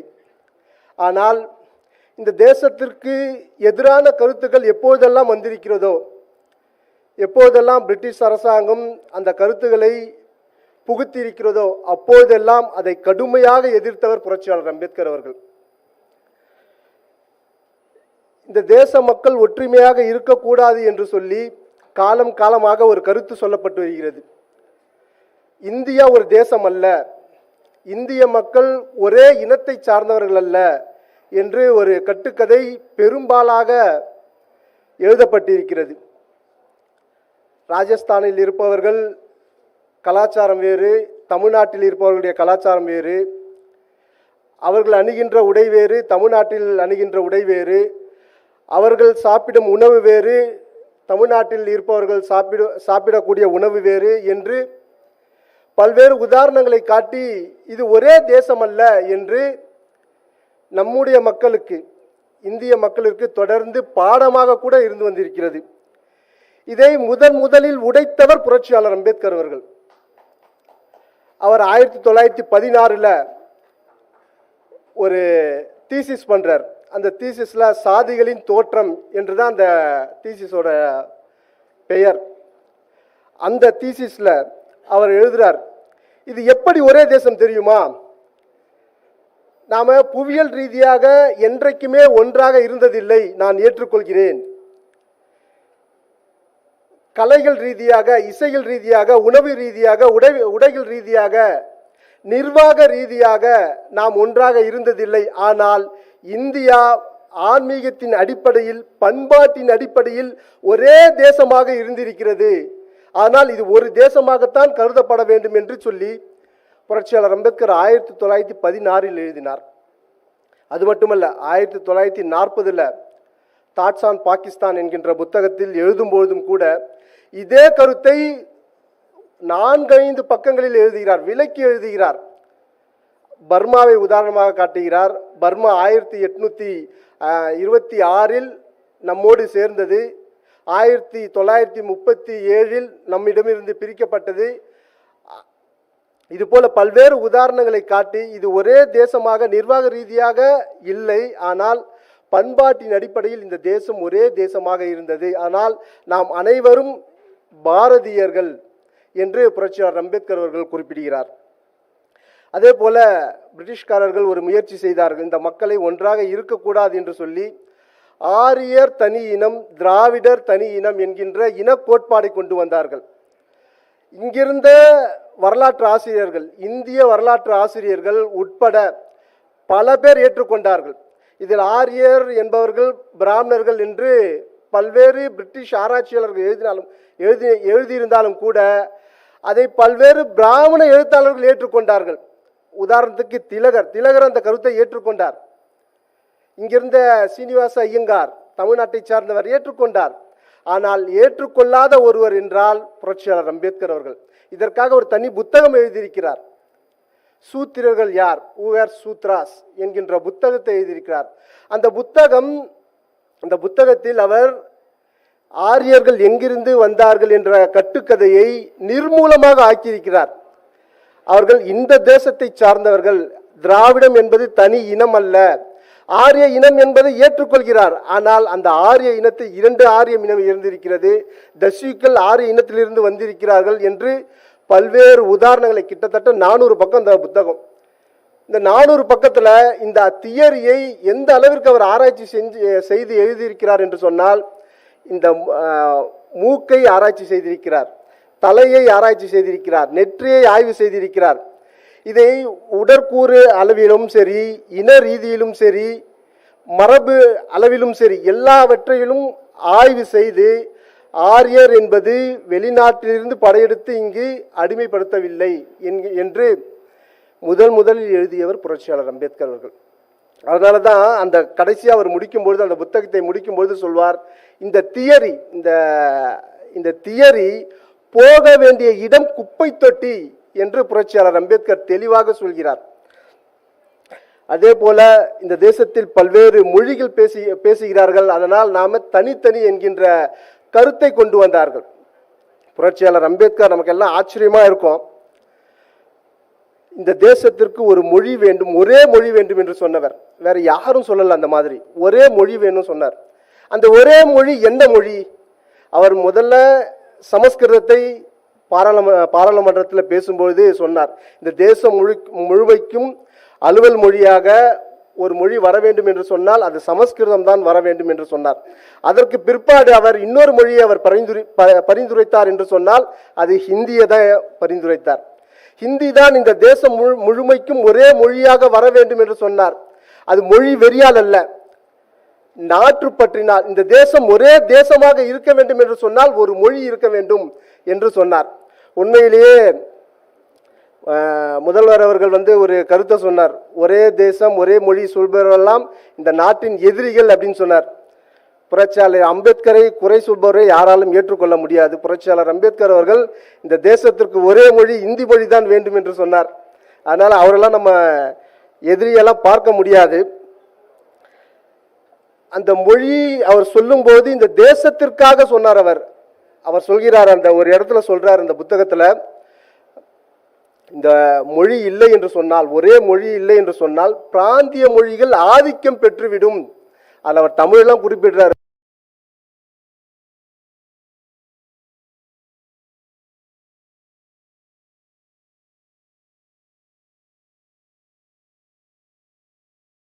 புரட்சியாளர் அம்பேத்கரை பார்க்கிறார். நீங்கள் எங்களுடைய இந்த திராவிடஸ்தானுக்கு ஆதரவு கொடுங்கள், நாங்கள் உங்களுக்கு பாகிஸ்தானுக்கும் தலிஸ்தானுக்கும் ஆதரவு கொடுக்கிறோம் என்று சொல்கிறார். அதில் புரட்சியாளர் அம்பேத்கர் எடுத்த எடுப்பிலேயே அதை வேண்டாம் என்று நிராகரித்து விடுகிறார். நீங்க ஒன்று நல்லா யோசிச்சு பாருங்க. புரட்சியாளர் அம்பேத்கர் மட்டும் நினைத்திருந்தால் இந்தியா 3ஆக உடைந்திருக்கும்.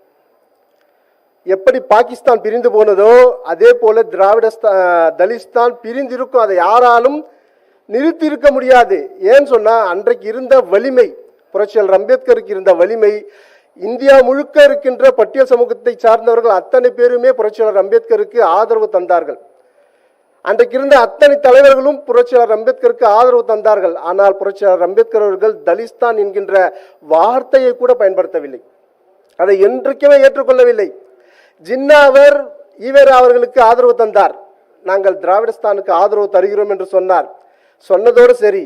ஆனா அவரும் சென்னைக்கு வரும்போது சொல்லிட்டார், இந்த திராவிடஸ்தான் தமிழ்நாட்டிலே அவனும் கேட்கல, நீங்க மட்டும்தான் கேட்டுட்டு இருக்கீங்க, உங்க ஒரு குரலுக்காக என்னாலலாம் பேச முடியாது அப்படின்னு டைரக்டாவே சொல்லிட்டார்.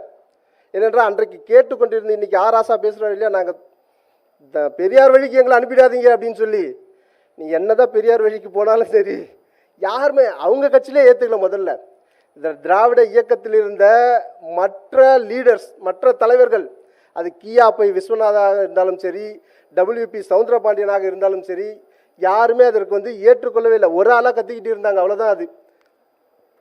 ஆனால் புரட்சியாளர் அம்பேத்கர் எடுத்த எடுப்பிலேயே தலிஸ்தான் என்பது இந்த தேசத்திற்கு விரோதமான சிந்தனை என்பதை சொல்லி அதை ஏற்றுக்கொள்ள மறுத்துவிட்டார்.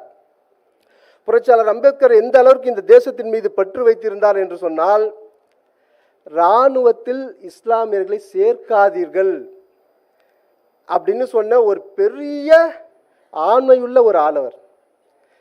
யாருமே நினைச்சு கூட பார்க்க முடியாது. ஏன் அப்படின்னு சொன்னா, தாட்ஸ் ஆன் பாகிஸ்தான் ஒரு புத்தகம் எழுதியிருக்கார். கிட்டத்தட்ட ஒரு 600-700 பக்கம் அந்த புத்தகம். எதற்காக இந்தியாவும் பாகிஸ்தானும் பிரிய வேண்டும் என்று அவர் அதில் எழுதியிருக்கார். அதில் எல்லைகள் ஏன் பிரியணும், மக்கள் ஏன் பிரியணும், அதில் அவர் தெளிவாக சொல்றாரு.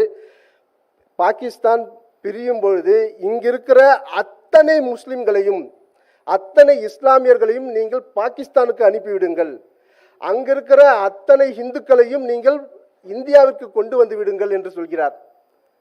இந்த கருத்தை அன்னைக்கு இருந்த ஆர்எஸ்எஸும் சொல்லல, அன்னைக்கு இருந்த வீர சாவர்கரும் சொல்லல, அன்னைக்கு இருந்த காங்கிரஸும் சொல்லல, வேற யாருமே சொல்லல. இது எந்த அடிப்படையில் அவருக்கு ஏற்பட்டது அப்படின்னு சொன்னா, பாகிஸ்தானும் இந்தியாவும் ஒன்றாக இருக்கும் வரையில் இஸ்லாமியர்களும் ஆட்சியாளராக இருப்பார்கள். அவர் அதை எழுதுறாரு. அதுல ஒரு வார்த்தை, இங்க நீங்க என்னதான் இந்துத்துவம் பேசினாலும் சரி, அதுல 2 கட்சியோட பேரை சொல்றார். ஜனசங்கம் பேரை சொல்றாரு, இந்து மகாசபை பேரை சொல்றாரு. அவர் நீங்க ஜனசங்கம் இங்கே இருந்தாலும் சரி, இந்து மகாசபை இங்கே இருந்தாலும் சரி, அவர்களிடம் வாலாட்ட முடியாது. அவர்கள் தான் ஆட்சியாளராக இருப்பார்கள் இருக்கிற வரைக்கும், ஒன்னா இருக்கிற வரைக்கும். அதனால நீங்க அவங்கள இங்கிருந்து நீங்க அனுப்பிடுங்க, நீங்க பிரிச்சிடுங்க. பிரிச்சாதான் நீங்க இங்க சுதந்திரமாக வாழ முடியும். உங்கள் எல்லை பாதுகாப்பாக இருக்க வேண்டுமா, இராணுவம் நம்பிக்கைக்குரிய இராணுவமாக இருக்க வேண்டுமா, எது உங்களுக்கு முக்கியம்? எல்லை முக்கியமா, நம்பிக்கையுள்ள இராணுவம் முக்கியமா? நமக்கு தேவை நம்பிக்கையுள்ள இராணுவம் தான். நம்பிக்கையுள்ள இராணுவம் ஏன் வேண்டும் என்று அதில் அவர் ஒரு பெரிய கட்டுரையை எழுதியிருக்கார். கிட்டத்தட்ட ஒரு 40-50 பக்கம் அந்த புத்தகத்தில். அது மட்டுமே நமக்கு ஏன் நம்பிக்கையுள்ள இராணுவம் வேணும் அப்படின்னு சொல்லி, யாரெல்லாம் இங்கே இந்த இஸ்லாமியர்கள் வெளிநாட்டு இஸ்லாமியர்களிடம் கடிதம் போட்டு இந்தியாவின் மீது படையெடுக்க வேண்டும் என்று சொல்லி யாரெல்லாம் கடிதம் அனுப்பினார்களோ அதையெல்லாம் அந்த கடிதத்தோடு போட்டிருக்கார் அந்த புத்தகத்தில். அதனால் இந்தியா பாதுகாப்பாக இருக்க வேண்டும் என்று சொன்னால் நாம இஸ்லாமியர்கள் இல்லாத இராணுவம் வேண்டும் என்று நான் சொல்லல, புரட்சியாளர் அம்பேத்கர் அவர்கள் சொல்லியிருக்கிறார். அவர் அதே போல பாகிஸ்தான் பிரியும் பொழுது அவர் ஒரு கடிதம் எழுதியிருக்கிறார். பாகிஸ்தானில் இருக்கிற பட்டியல் சமூகத்தை சார்ந்தவர்களுக்கு.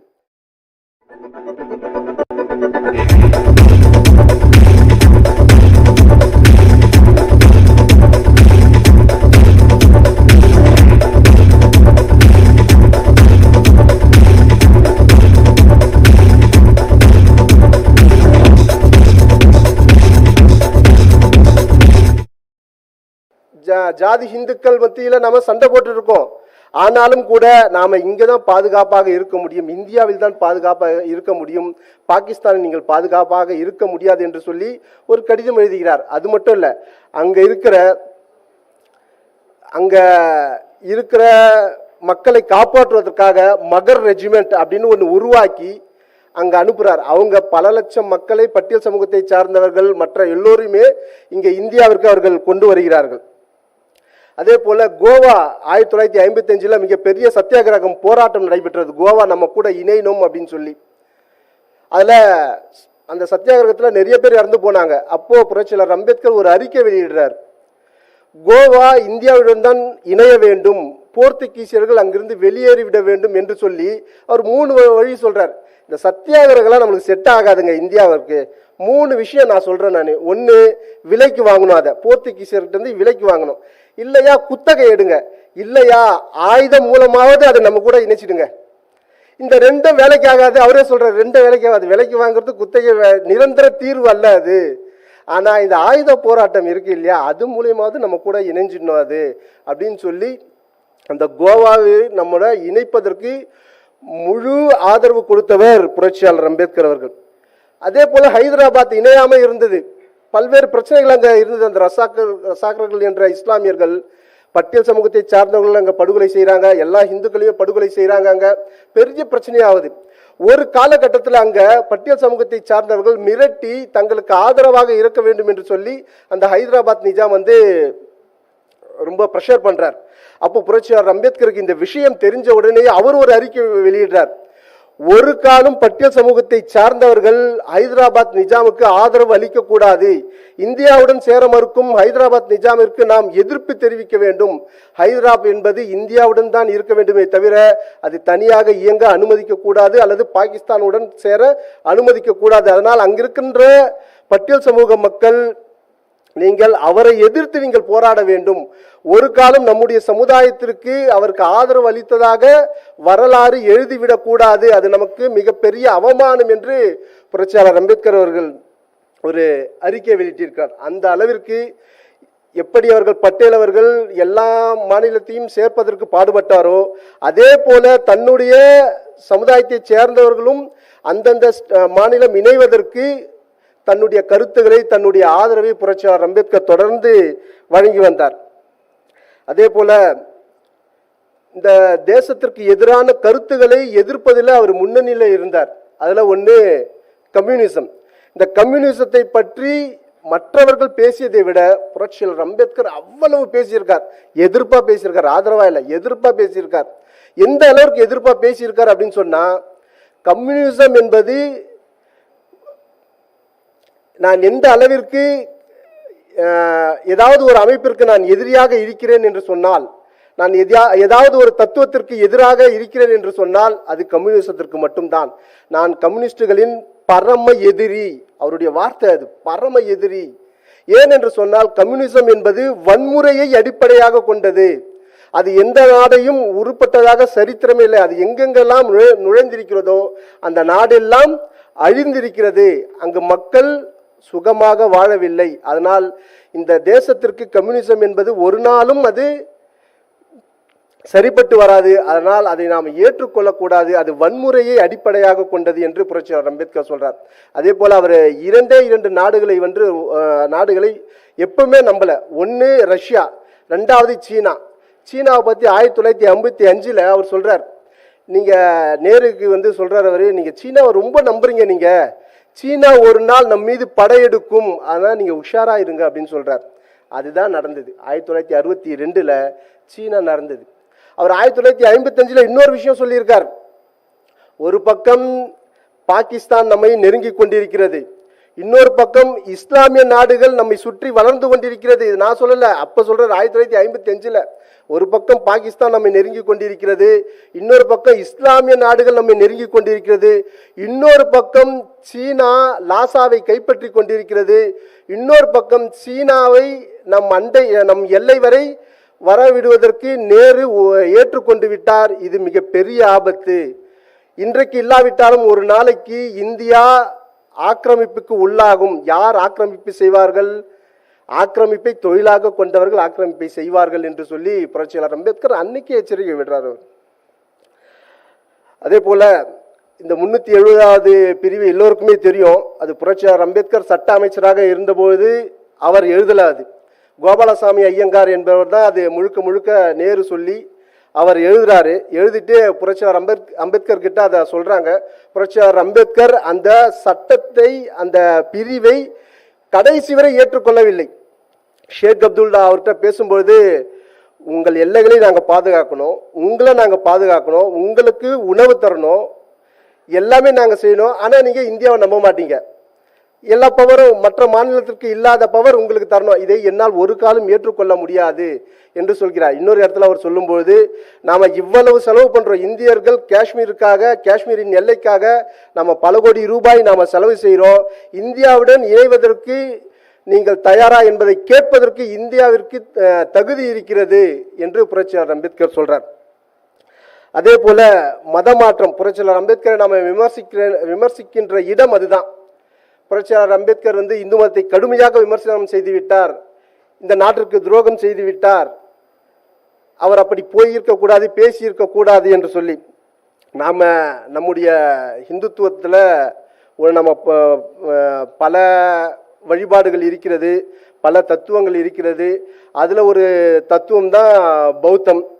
நம்ம ஆரிய சமாஜம் தெரியும், அவங்க கடவுளை ஏற்றுக்க மாட்டாங்க, கடவுளை ரொம்ப விமர்சனம் பண்ணுவாங்க, கிருஷ்ணரை, ராமரை, அந்த இதிகாசத்தை எல்லாமே விமர்சனம் பண்ணுவாங்க. நாம் அவர்களை ஏற்றுக்கொள்கிறோம், ஹிந்துவா ஆனால் அம்பேத்கர் வந்து இந்து மத புதிர்கள் எழுதிட்டாரு, அவரை நம்ம எப்படி ஏற்றுக்க முடியும் அப்படின்னு சொன்னால் இது ஒரு முரண். இது ரெண்டுமே. தயானந்த சரஸ்வதி அவர்கள் கடவுளை விமர்சனம் செஞ்சிருக்காரு, ராமரை விமர்சனம் செஞ்சிருக்காரு, கிருஷ்ணர் விமர்சனம் செஞ்சிருக்காரு. அம்பேத்கர் இந்த சைடில் விமர்சனம் செய்கிறார். ஆனால் அது ரெண்டுத்தையும் நம்ம ஒப்பிட மாட்டோம். நம்ம இதுக்கு வந்து 100 மார்க் கொடுத்துறோம் பரவாயில்ல, ஆனால் அம்பேத்கரை நம்ம ஏற்றுக்க மாட்டோம் அப்படின்னு சொல்லி.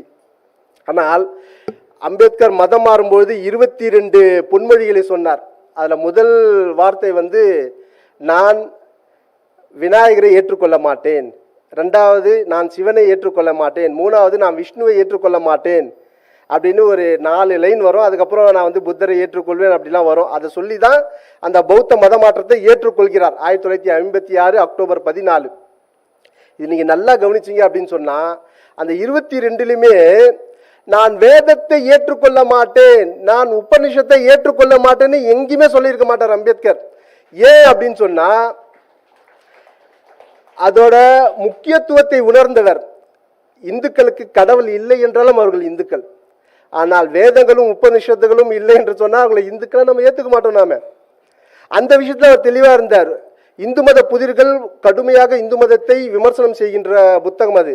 அதில் அவர் சொல்றாரு, ஜனநாயகத்தை கொடுத்திருப்பது உபநிஷத்துக்கள். இந்த தேசத்தில் ஜனநாயகம் எப்போதுலேருந்தே இருக்கு, அதை நீங்க உபநிஷத்துல படிச்சு பார்த்தா போதும் அப்படின்னு சொல்றார். அதே போல அத்வைதத்தை பற்றி பேசும்போது இன்னொரு இடத்துல ஒரு புத்தகத்துக்கு முன்னுரை எழுதும்போது சொல்றார், அத்வைதம் இந்த நாட்டிற்கு கிடைத்த கொடை அப்படின்னு சொல்றார். அதே போல 1940-45 வாக்கில் ராமகிருஷ்ண மடம் கல்கத்தால இருக்கு. அங்க ஒரு பில்டிங் கட்டுறாங்க. அந்த பில்டிங் எதுக்காக அப்படின்னா அத்வைதத்தை பரப்புவதற்காக ஒரு பில்டிங் கட்டுறாங்க. அந்த பில்டிங் கட்டுறதுக்கு டொனேஷன் வசூல் பண்றாங்க. அந்த காலத்துல அந்த டொனேஷன் வசூல் பண்ணும்போது பத்திரிகையில ஒரு விளம்பரம் கொடுப்பாங்க. பெரிய பெரிய ஆட்கள் எல்லோருமே கையெழுத்து போடுவாங்க, இதுக்கு நாங்கள் ஆதரவு தரோம் அப்படின்னு சொல்லி, எங்களுக்கும் இதுல வந்து சம்மதம் இருக்கு அப்படின்னு சொல்லி. அதில் 4வது கையெழுத்து புரட்சியாளர் அம்பேத்கருடைய கையெழுத்து 1940-42 அது. இந்து மத நான் இந்துவாக சாக மாட்டேன்னு சொல்லி 35 ஒரு அனௌன்ஸ் பண்றாரு. 42 அத்வைதத்தை பரப்புவதற்கு நான் சம்மதிக்கிறேன் அப்படின்னு சொல்லி கையெழுத்து போட்டிருக்கார். ஏன் அப்படின்னு சொன்னா இந்த 35 56 வரைக்குமே அவர் இந்த மத மாற்றத்தை பற்றி யோசித்து கொண்டிருந்தார். மத மாற்றம்னா அது தனிப்பட்ட மத மாற்றத்தை பற்றி அல்ல, இந்த தேசத்திற்கு அது ஊறு விளைவிக்குமா இல்லையா, அப்படி ஊறு விளைவித்தால் எந்த மாதிரியான விளைவுகள் ஏற்படும், இதையெல்லாம் கிட்டத்தட்ட 20-22 வருஷங்கள் அவர் ஆய்வு செஞ்சிருந்தார். அந்த சமயத்துல இஸ்லாமியர்கள் வந்து அவர்கிட்ட நீங்க மதம் மாறுங்கள் என்று கேட்குறாங்க, கிறிஸ்தவர்கள் கேட்குறாங்க, சீக்கியர்கள் கேட்குறாங்க. அதில் பாலா சாஹிப் தேசாய் அப்படின்னு ஒருத்தர், அவர் சொல்றாரு, நல்ல வேலை புரட்சியாளர் அம்பேத்கர் அவர்கள் புத்த மதம் மாறிட்டாரு, சப்போஸ் இஸ்லாம் மதம் மாறி இருந்தாருன்னா இந்த நாடு என்ன ஆயிருக்கும், சின்ன பண்ணப்பட்டு போயிருக்கும் அப்படின்றார்.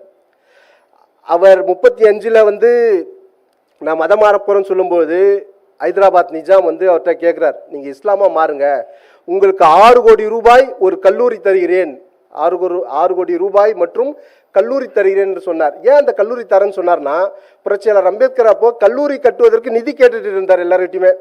நான் சித்தார்த்தா கல்லூரி கட்ட போறேன், எனக்கு நிதி கொடுங்க அப்படின்னு சொல்லி கேட்டிருந்தார். அந்த காலகட்டத்தில் ஒரு சவரன் 25 ரூபாய். அப்ப 6 கோடி ரூபாய் அப்படின்னு சொன்னா எவ்வளவு சவரன் அவரால் வாங்கியிருக்க முடியும்னு யோசிச்சு பாருங்க. ஆனாலும் அதை நிராகரிக்கிறார் புரட்சியாளர் அம்பேத்கர், நான் இஸ்லாமியராக மாற மாட்டேன் அப்படின்னு சொல்றாரு. அவர் ஒரு இடத்துல தெளிவாகவே சொல்றாரு, நான் இஸ்லாமிய மாறி இருந்தா என் காலில் கோடான கோடி ரூபாய் கொட்டி இருப்பாங்க, ஆனா இந்த நாடு சின்ன பின்னப்பட்டு போயிருக்கும். புரட்சியாளர் அம்பேத்கர் சொல்றாரு. அவர் மதம் மாறும்பொழுது கூட அவர் சொல்றாரு, நான் ஏன் பௌத்தத்தை தேர்ந்தெடுத்தேன் என்று சொன்னால் அது இந்த தேசத்தில் தோன்றிய ஒரு கோட்பாடு. அவர் மதமாது பார்க்கவே இல்லை, அவர் இந்த தேசத்தில் தோன்றிய ஒரு கோட்பாடு. இந்த நான் வேறு ஏதாவது மதத்திற்கு மாறியிருந்தேன் என்று சொன்னால் இந்த தேசத்தினுடைய கலாச்சாரம், மரபு, தொன்மை இதெல்லாம் பாதிக்கப்பட்டிருக்கும்.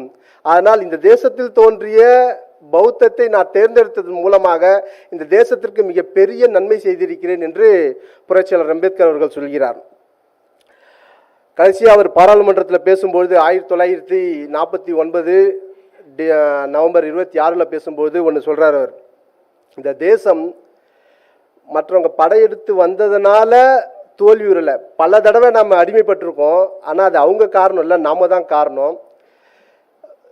முகமது பின் காசிம் எப்படி வந்தான்னு சொன்னால் இங்கே இருக்கவன் தான் கூப்பிட்டான். வீர சிவாஜி போராடி கொண்டு இருக்கும்போது மற்ற அரசர்கள் அவருக்கு சப்போர்ட் பண்ணலை. இது போல் பல வரலாறு அவர் சொல்லிட்டு, நாம் இந்த வரலாறு திரும்பி வந்துவிடக்கூடாது, நாம் உயிர் இருக்கும் வரை என் உடம்பில் கடைசி சொட்டு ரத்தம் இருக்கும் வரை இந்த தேசத்திற்காக போராடுவேன் என்று சொல்லி அந்த உரையை முடிக்கிறார். அந்த உரையையும் நான் இப்போது சொல்லி, புரட்சியாளர் அம்பேத்கர் எப்பொழுதுமே தன்னுடைய உரையை முடிக்கும்பொழுது ஒரு வார்த்தையை சொல்வார், ஓம் மணி பத்மாய என்று. என்ன தமிழில் அப்படின்னு சொன்னால், தாமரை விழித்தெழட்டும் என்று புரட்சியாளர் அம்பேத்கர் எப்பொழுதுமே சொல்வார். வருங்காலமும் தாமரை விழித்தெழும் என்ற நம்பிக்கையோடு இந்த வாய்ப்பு கொடுத்த உங்கள் அத்தனை பேருக்கும் நன்றி கூறி விடைபெறுகிறேன். நன்றி, வணக்கம்.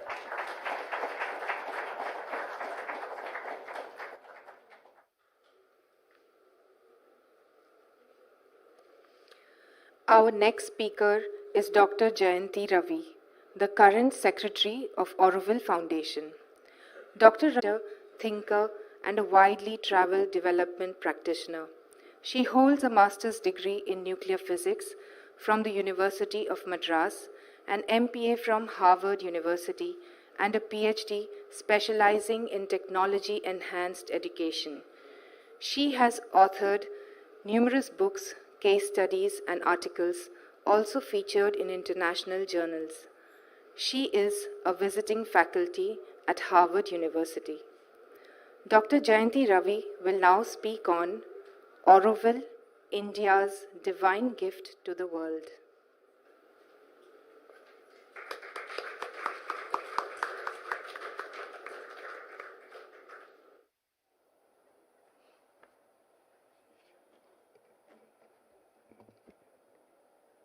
Good evening. Namaste, Vanakkam.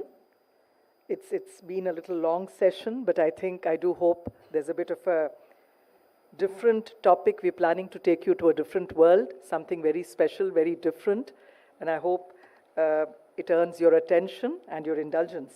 At the outset, I want to express my gratitude to the organizers of the Pondy Lit Fest, Alo, Ajit, and Partha, for making this happen and really providing opportunities for all of us to learn and know about so many things about India that we ought to know. At the outset, I want to start with, this is, as everybody has mentioned in the past, we're not only celebrating Azadi Ka Amrit Mahotsav, the 75th anniversary of India's independence, but also the 150th birth anniversary of Sri Aurobindo. I'd like to start with the Sri Aurobindo Gayatri to set the tone for this. And since all of you have been sitting for a long time, maybe you just want to sit straight, relax a bit, and we'll just start with that.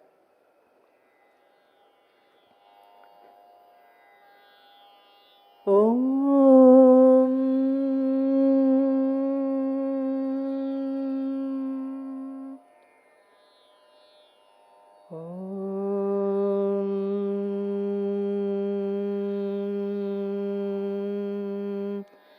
Tatsaviturvaram Rupam Jyotihi Parasya Dhimahi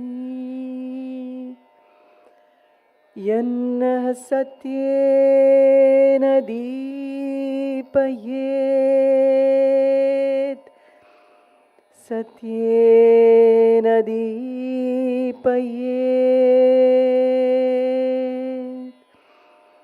Om Tat Saviturvaram Rupam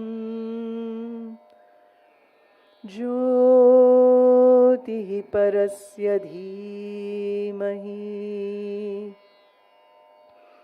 Yannah Satyena Deepayet Satyena Deepayet.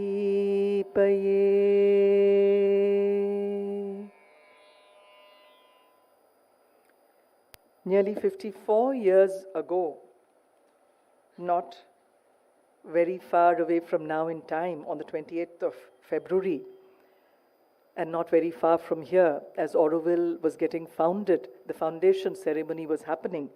You heard the voice of a lady in her entering her 90s, a very frail voice, but a voice that was anchored in truth, a lot of power, poise, peace, divinity. This was the Auroville Charter that was at that time read across the radio. There was a special broadcast. It said, "Greetings from Auroville to all men of goodwill. Are invited to Auroville all those who thirst for progress and aspire to a higher and truer life." And I think this was the starting, after which she made 4 points of the charter, which I think are very important for us to relive, introspect, again, re-understand, go back to this. Auroville belongs to nobody in particular. Auroville belongs to humanity as a whole. But to live in Auroville, one must be the willing servitor of the divine consciousness. Auroville will be the place of an unending education of constant progress and a youth that never ages. Auroville wants to be the bridge between the past and the future, taking advantage of all discoveries from without and from within. Auroville will boldly spring towards future realizations. Auroville will be a site of material and spiritual researches for a living embodiment of an actual human unity. And if you see this whole audacious, bold, absolutely ahead of its time, a dream that she thought of when she was in her 90s, was something which was absolutely anchored. The adhara of it was the philosophy, the direct action, the teachings, and whatever had been given to us by Sri Aurobindo. His life and works, it could be called one of the important, significant harvests of all that he had done through his life, a life completely which had been very authentic. He had gone through what is today come to be known for all of us, which is being practiced, that we all aspire for as integral yoga.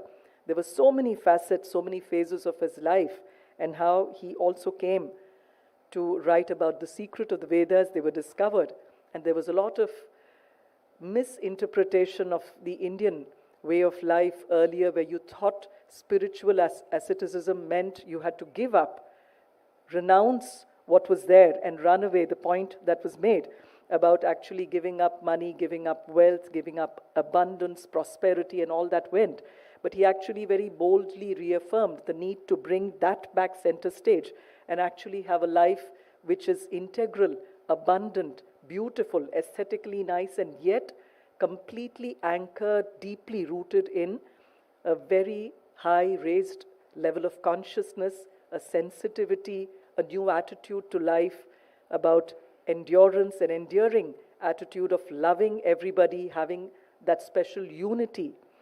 And here she went ahead, and the gist of all this that he had preached, that he had written about, that he had taught, that he had lived, she actually wanted it implemented in the form of what he has also written in The Life Divine as Gnostic communities. And that is how this beautiful city was imagined and the foundation for it was laid.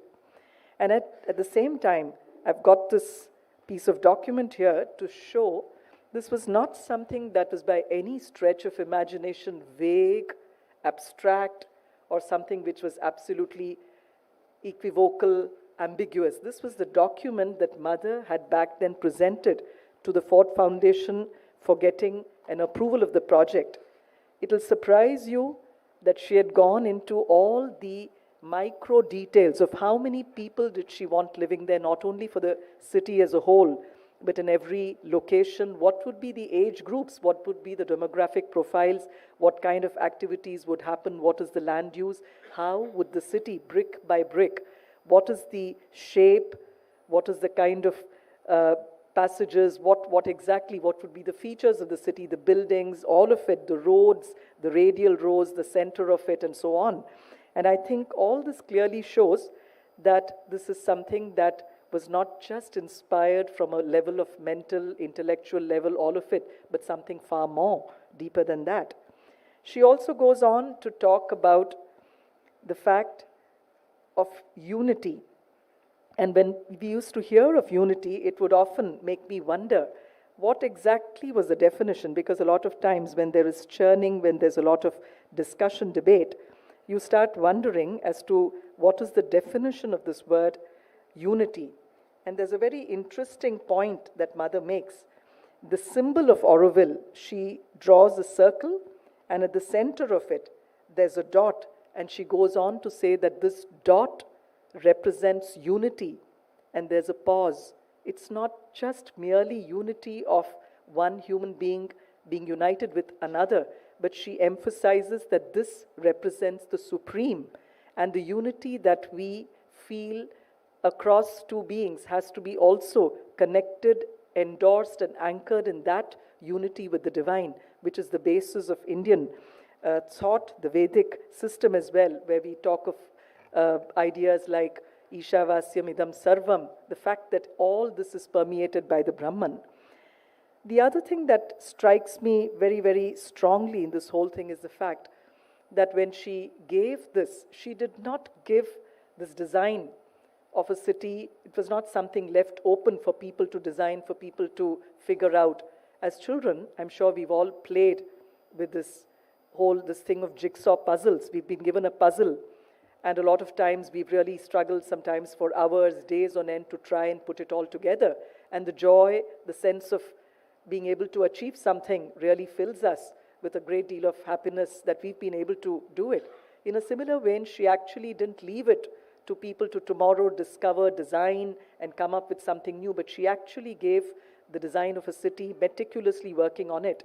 And all she wanted us to do was to implement it, to build the city the way she had designed it, taking absolute care of all the dimensions, whether it's the physical dimension, the dimension of so many aspects to it. She wanted, for example, there were 124 countries that were represented at the inaugural. There were people, representatives from the ambassadors, the embassies, and also many young students of the ashram back then. Some of them may be sitting in this audience today, who actually carried the placards and soil from different countries, which was transported, I'm given to understand, by Air France back then.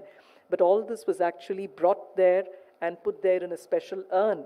And she goes on to say that how, I will read this again from the Mother, the cultures of the various parts of the world will be represented here so as to be accessible to all, not merely intellectually in ideas, theories, principles, and language, but also vitally in habits and customs and in all its forms, painting, sculpture, music, architecture, decoration, and physically through natural scenery, dress, games, sports, industries, and food.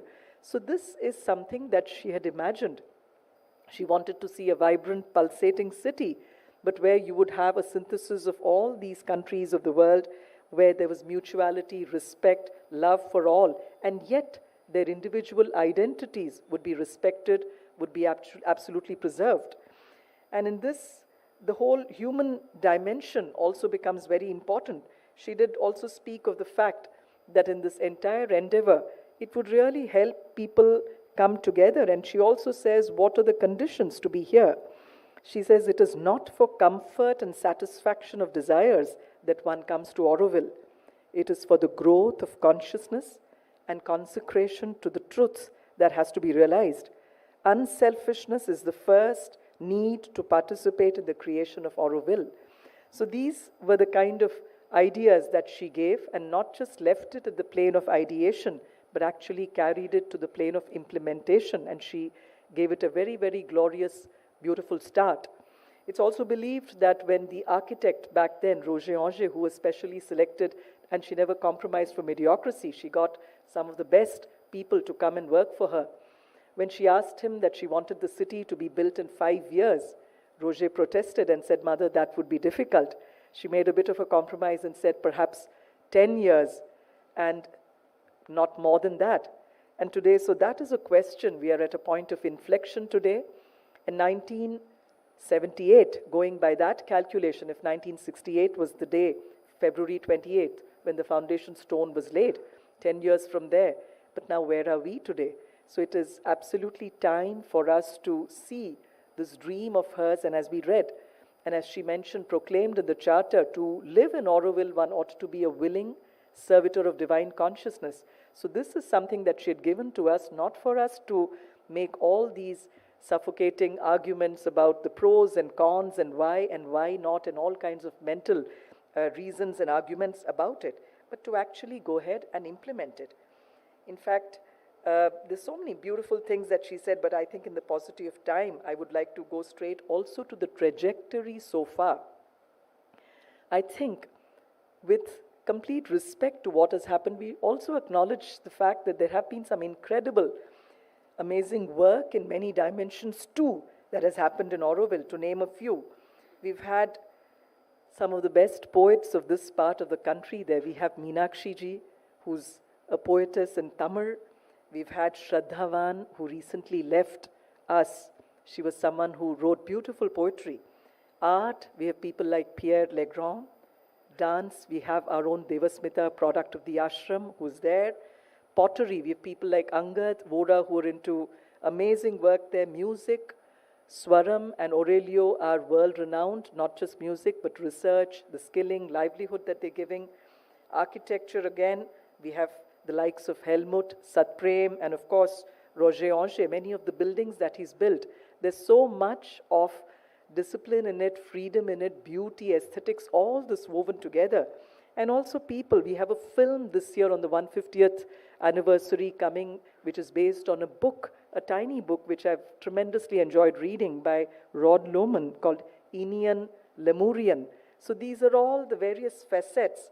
And of course, the forests, whether it's Pichantikulam, Jos, or whether it's the Sadhana forest, Abhiram and Urit, or whether the Aranya forest by Saravanan.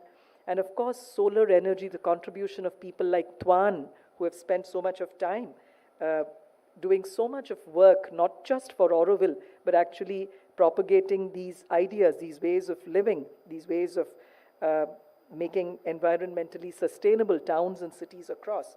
So while we have survived, we have subsisted, I think now a point of inflection where we need to thrive, grow, flourish, and that is where, this is a very historical, beautiful point in time where we are all poised. And when we look at all the achievements, I think one of the central and most important achievements has been of Matru Mandir. I'm sure all of you, is there anybody in this room who has not visited Matru Mandir?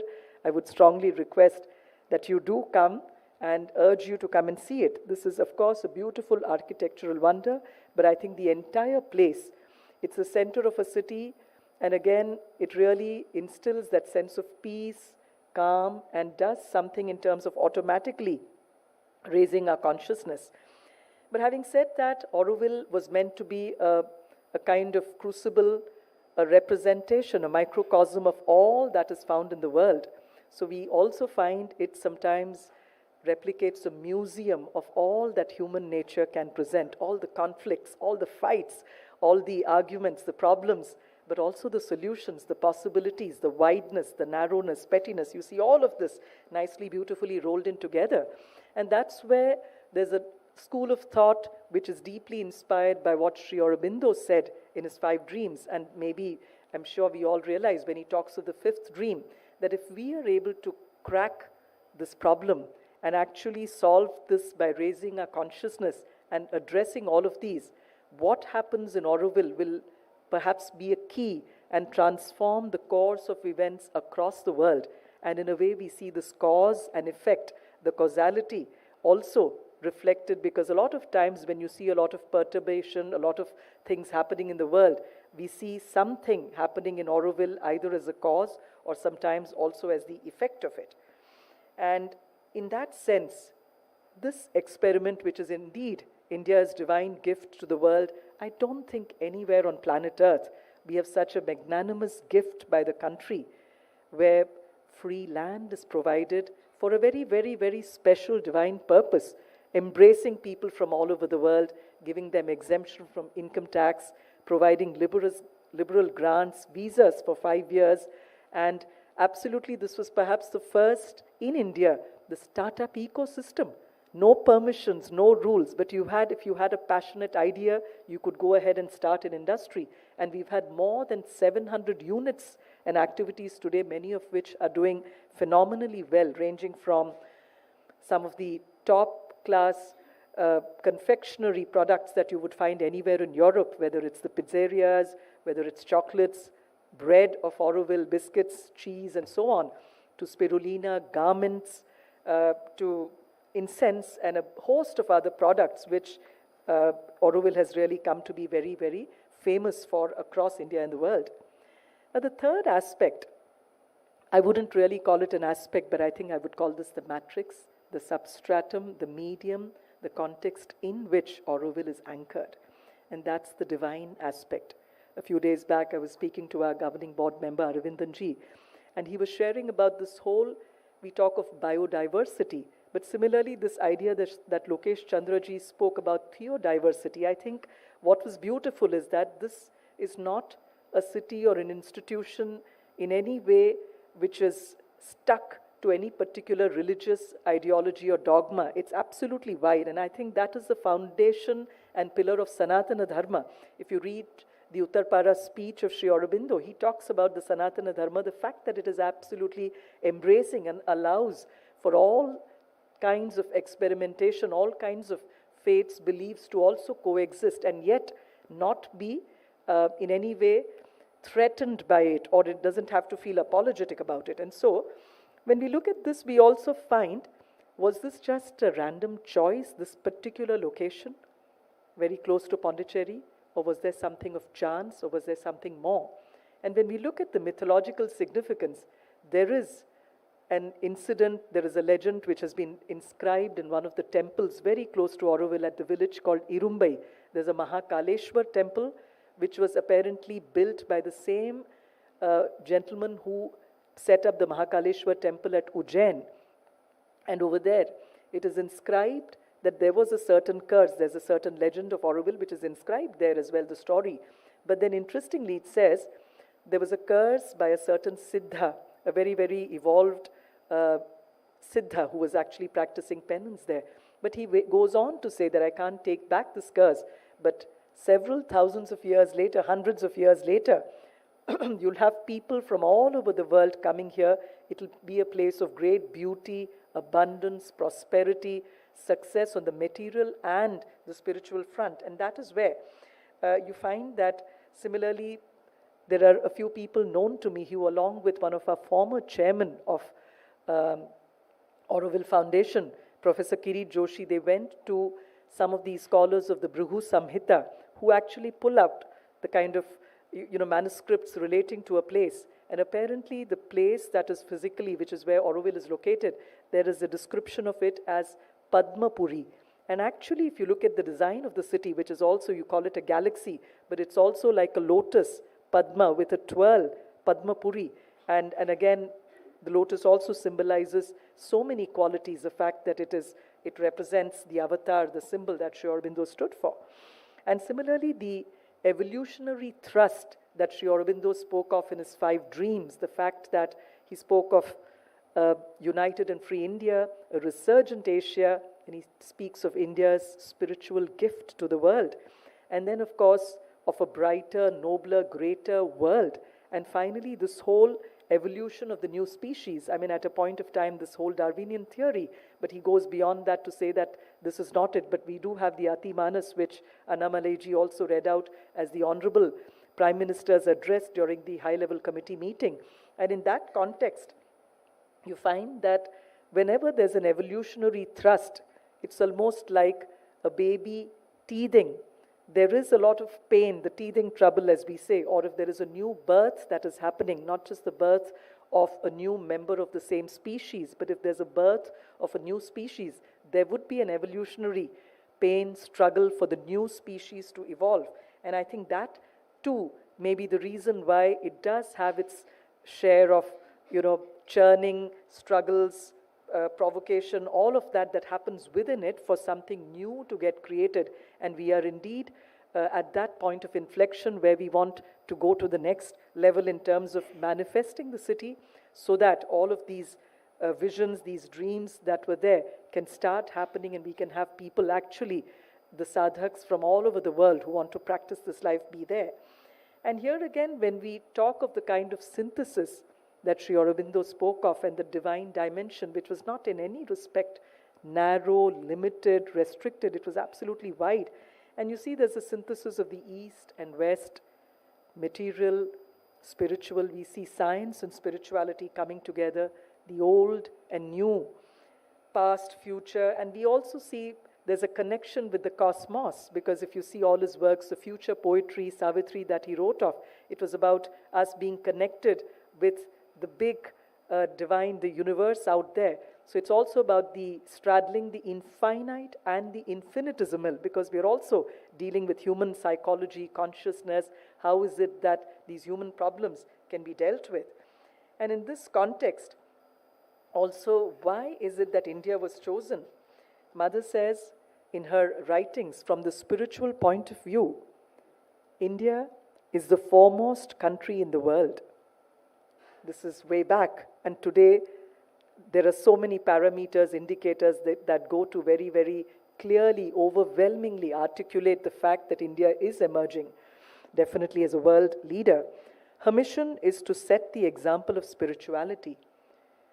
Sri Aurobindo came on earth to teach this to the world. The fact is so obvious that a simple and ignorant peasant here is, in his heart, closer to the divine than the intellectuals of Europe. All those who want to become Aurovillians must know this and behave accordingly. Otherwise, they are unworthy of being Aurovillians. So these are the messages that Mother has given so very clearly, unequivocally.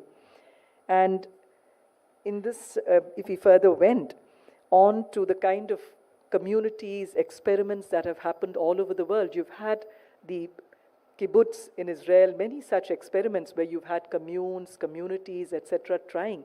But the very fact that this is anchored in something far more special, far more greater than the petty things that we think of and live, that's the reason it's not just based on socio-economic equality, political equality, but it's actually a very bold, beautiful idea of a spiritual equality, which is what has sustained it. And we find that this is something which is enduring and also endearing if it is practiced in the right way. And Professor Kirit Joshi would often say that discipline is the child of freedom. So having had a lot of freedom, enjoyed all of this, I think the birthing of that true discipline which emerges from freedom also could be something that does take a lot of efforts, and that is happening. And in that sense, as Sri Aurobindo famously said in Savitri, to feel love and oneness is to live. And I think this is where a point where we have to realize that oneness with the divine and through that with each other is where we're going. And finally, Atha Kim, where do we go from here? We have done all this. There has been a trajectory which has been fairly impressive, and yet we are today at a place where the population, which ought to have been 50,000, is barely around 3,400. 8% of the population. But if you see the land that Auroville owns, we own 85% of the land that's needed for the city. And as we speak, there's a lot of progress happening. In the coming months, we'll be able to acquire a lot more within the city, in the green areas as well, but primarily the focus is on the city. And if you look at this point of inflection where in this 54 years, as we said, it has been punctuated and dotted with a lot of conflicts in the past. It started in 68, but with all these conflicts which ended up in battles at the High Court, Supreme Court, finally in 1988, it was the residents from here also requested Government of India to step in, and that's how the Auroville Foundation Act was unanimously passed in Parliament. And again, a very bold act which for almost in 4 places in the act, it mentions Mother's Charter. I'm not sure if there is any other act in India which actually uses the word divine, uses mother, the mother reference to the universal mother, divine, and so on. Not even a country like America talks of in God we trust. But in India, I'm told when the constitution was being made, probably if he shied away from using the word, divine or God, but this is an act which has that upfront. Land acquisition too. There was some very, very promising things that happened way back in the year 2003. At that time, following the tenure and duration, the time of the then chairman, where the government of Tamil Nadu also, which is where this entire project is located. A lot of people believe that Auroville is in Pondicherry, but actually it is located in Tamil Nadu, Viluppuram district. And the state of Tamil Nadu too, I must say, has been extremely supportive, very good coordination we've had across these years. In the year 2003, the state also offered that the minute the land acquisition proposal reaches them, all the NOCs, the no objection certificates for the areas in and around Auroville would be given only after the permission of Auroville. So after a gap of 18 years, it's now that the entire team, we have a new governing board with the Governor of Tamil Nadu as a chairman, and with great deal of commitment, all these things have been put in place, and we do see a lot of shift happening on the visa front too. This is a very unique experiment, rarely anywhere else in the world, and certainly very rarely nowhere else do you see where people are generously given, people from all over the world with a great deal of openness to embrace them for the right cause, the right reason. Visas being liberally given for a period of 5 years, and we continue with that tradition, but of late we also feel there might be a need to get in a bit of regulation, and about 95% of the cases we are being absolutely liberal, giving visas for whatever duration is required, although in certain cases where we feel it is imperative that while it is important that we all go together, but progress and fulfilling the mission of objective, individual egos are small, but the ego of this project, the complete devotion with which we actually manifest this project is far more important, and we're trying to do that, and yet there has not been a single rejection of a visa. Similarly, when we look at the scenario and talk to people, they say that whenever there has been any important milestone, any important ideation getting translated on the ground, manifesting, taking shape in Auroville, it has also been accompanied with a lot of churning, a lot of activity, challenges, churning, shake-up, legal audit issues, and so on. People tell me that when the Matru Mandir, the saga of Matru Mandir was going on, there was possibly nearly, they say, if it's not an exaggeration, perhaps 100 times more of conflict, friction than what we see now. So these, we also take it as a positive, healthy, teething trouble, which is helping all of us collectively, but determined we are collectively to move ahead. And as we go on 3-4 major strands that we're working, one is manifesting the physical city, which is not just about brick, mortar, gravel, and cement, but it's more about the city, the attitude to life, the kind of people that will come and stay here, the kind of education, health, cultural facilities, dance, all these layers that go on it, governance structures, and of course collaboration. And all of this absolutely strongly, firmly grounded in divinity, because that has to be the core essence. We can't have the old ways of living. And Mother boldly says, Auroville wants to shelter people happy to be in Auroville. Those who are dissatisfied ought to return to the world where they can do what they want and where there is place for everybody. So in that sense, it has been created, as she says, for a progressive superhumanity, not for an infrahumanity governed by its instincts, dominated by its desires. Those who belong to infrahumanity, the animal humanity, have no place here. Auroville is for those who aspire for the supramental and make an effort to reach there. In that spirit, the journey is on. What are the asks from all of you and from those of us who are participating in the Lit Fest? I think it would be wonderful, as we are really increasing the critical mass of people, but yet to ensure that the quality of people, as was mentioned, the people who ought to come here with the right attitude to life, men and women of goodwill, if we can have this message of Auroville, which Mother so beautifully read out during its inaugural day, which I think is absolutely relevant, appropriate, and on spot even today.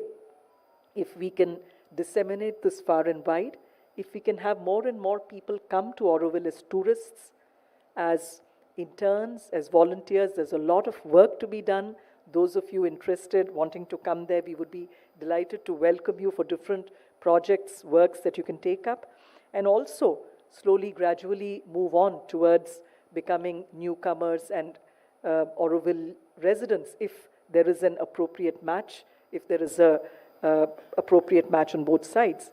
So as we conclude, I would again say that the 5 dreams clearly pointed towards India emerging as a Vishwa Guru, which the writing on the wall is very clear. I think there cannot be another place on earth which can claim to be headed in that direction as we are, because the foundation, the edifice is based on this foundation of dharma, on truth, and all these attributes which have withstood the ravages of time.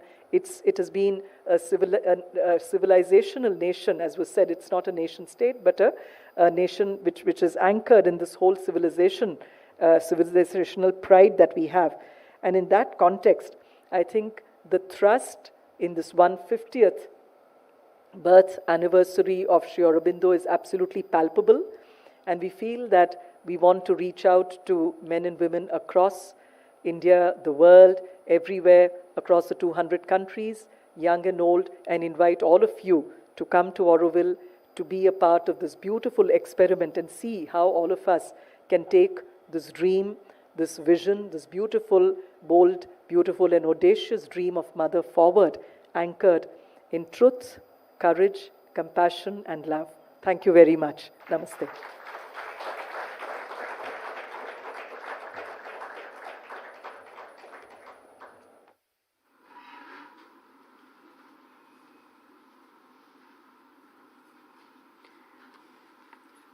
Once again, the Pondy Lit Fest would like to thank our partners. Platinum partner Blue One Inc. Do check out their lovely bookstall outside, boasting 20 titles. Platinum and broadcast partner Times Now. Platinum partner the Motwani Jadeja Foundation, which is doing phenomenal work in supporting a global network of entrepreneurial thinkers, artists, writers, and tech innovators. Gold and social media partner Koo, India's very own social media. Download Koo and post your comments using the hashtag PLF2022. Gold partner Total Environment Homes. Their innovative spaces are displayed on our standees in the corridor. We thank our print and digital partners Swarajya Magazine, our festival partners Zoho and OHM, our academic partner Rishihood University, and our session partners Smart, Indic Academy, and Jaipuria School, Lucknow. Our next speaker and performer is Padmashree Malini Awasthi. Born in Kannauj, Malini Awasthi, Chair Professor, Banaras Hindu University, and India representative for the UNESCO Cultural Commission, is a torchbearer of India's rich folk and classical musical traditions. She is passionate about preserving India's considerable oral musical excellence. She began her classical training at the age of 6 and was already performing on stage in a radio by the time she was 10. She is a disciple of legendary Thumri Queen Vidushi Girija Devi Ji and has trained under Ustad Sujat Hussain of the Rampur Gharana and Ustad Rahat Ali Khan of Gorakhpur. Malini Awasthi has established herself as a sought-after artist internationally, performing at the All India Radio, Doordarshan, Sangeet Natak Academy and the ICCR. Her vast repertoire includes Thumri, Dadra, Hori, Chaiti, Ritugeet and Sufiana Kalam. She was conferred the Padmashree by the Government of India in 2016.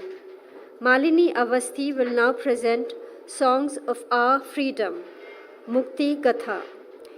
Enjoy her beautiful rich voice and see you tomorrow morning for an exciting lineup of sessions on day 2 of the Pondy Lit Fest 2022.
नमस्कार everyone.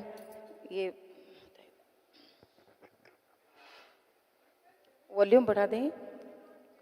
Namaskar everyone. I know we are 1 hour behind the schedule and I was supposed to sing for 45 minutes. I don't think you all can wait for that long.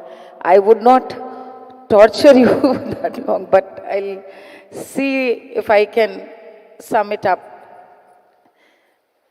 It's very convenient for singers. It's very convenient for singers to sum up their presentation. It can be done via one song also. I'm very, very happy and thankful to Alu and the entire team of Pondy Lit Fest. As I said in the morning, this is an association I really, really cherish. I remember the last time I was here and all the interaction and the people that I got to know personally beyond Twitter, and the beautiful, beautiful relationship that we have formed with some of the genius and most respected minds of India today, I should say. So thank you for inviting me. And I was asked by Alu to perform present songs of our freedom. Now Mukti Gatha, as I have been requested to perform, Mukti Gatha is actually a story of a freedom. I belong to Lucknow from Banaras partly, and United Province, as it was known as, had a major, major role to play during India's independence. Since you are very well aware of that, I sing in the dialects of Uttar Pradesh, which is Awadhi, and Bhojpuri, some of them in Brij. I'm going to present the songs, the songs which were banned by the Britishers, British Raj. And as we all understand, and rightly so, that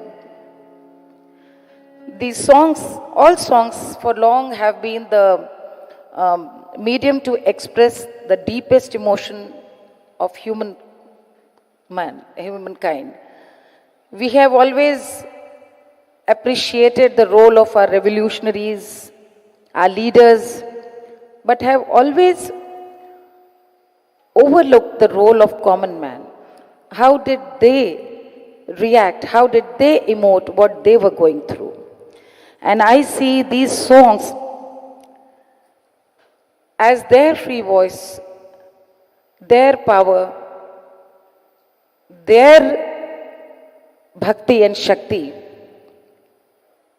to carry forward the stories, to carry forward the katha of all that was happening around. Imagine, those were difficult times. We were paradhin, and in a country which was enslaved, we did not have our own independent media. We had no power, and we had lost all hope.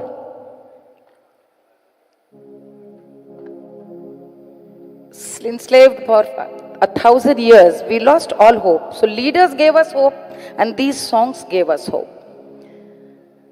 I begin with a song. In the beginning, I would like to, since I am now trying to cut my performance short. You have heard, I was just listening to the speakers, and they mentioned about lesser known leaders.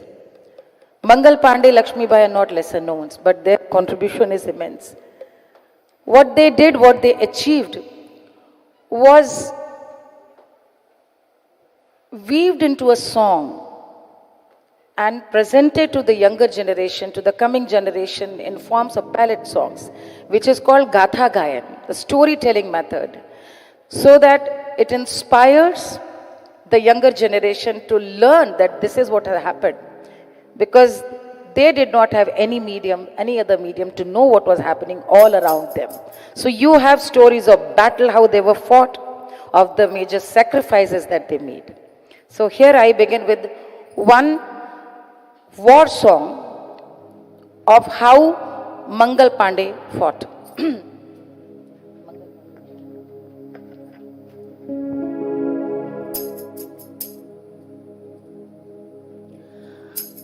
Mangal Pandey अमर सपूत के आज अमर दस्तान सुना। मंगल पांडे अमर सपूत के आज अमर दस्तान सुना। अरे बैरकपुर मां रहीन सिपाही बहुत रहीन बलवान सुना।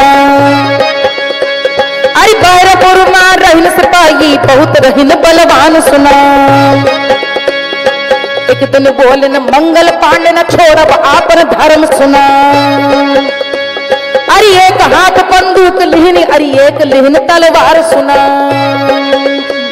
अरे एक हाथ बंदूक लिहन अरे एक लिहन तलवार सुना।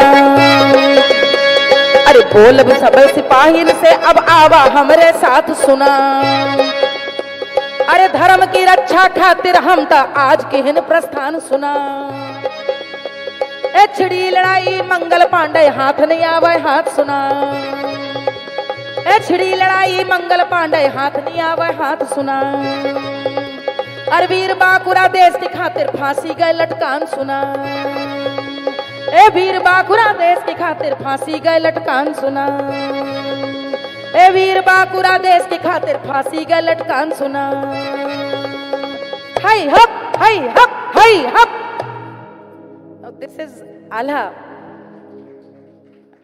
and this is how it is sung. I was told by Alo to speak in English for the benefit of people who do not understand Hindi. But this is called Gatha Gayan or storytelling, where the singers actually take out the swords. Now swords, speaking of swords, I reminded of a song. This is the general perception when we became free country. This was a very popular narrative set by the Western countries as well as the liberal media, that we were very, women were very suppressed society, and we had very regressive ideology and so. I discovered some songs, and let me tell you how did I discover these songs. It's a very interesting story. So in 2016, I was asked by Ministry of Culture Department of Documentation, Mr. Rajeshwar Singh, who later became Secretary Culture. He said that we are coming up with a book. We have found 250 songs which were banned. They are folk songs, ghazals, kalams, and we want you to present a presentation in front of Prime Minister. He was there, and while going through those songs, I discovered they were beautiful poetry. And there was one such song which is so inspiring. Imagine the plight of a wife. She sees her husband going to fight with the British Raj. And the song also tells you about the social context, what was happening in India around that time. Because it talks about the Namak Satyagraha Dandi Yatra also. So the wife tells the husband, प्रीतम चलूं तुम्हारे संग, जंग में पकड़ूंगी तलवार। प्रीतम चलूं तुम्हारे संग, जंग में पकड़ूंगी तलवार। पकड़ूंगी तलवार, अरे प्रीतम पकड़ूंगी तलवार। पकड़ूंगी तलवार, ए प्रीतम पकड़ूंगी तलवार। प्रीतम चलूं तुम्हारे संग, जंग में पकड़ूंगी तलवार। ए प्रीतम चलूं तुम्हारे संग, जंग में पकड़ूंगी तलवार। This particular form of folk is known as Rasiya. Rasiya is sung in Braj. ये रसिया गा गा के सुनाओ, गांधी का पैगाम सुनाओ। ये रसिया गा गा के सुनाओ, गांधी का पैगाम सुनाओ। करो नमक तैयार, ए प्रीतम करो नमक तैयार। करो नमक तैयार, ए बला करो नमक तैयार। प्रीतम चलूं तुम्हारे संग, जंग में पकड़ूंगी तलवार।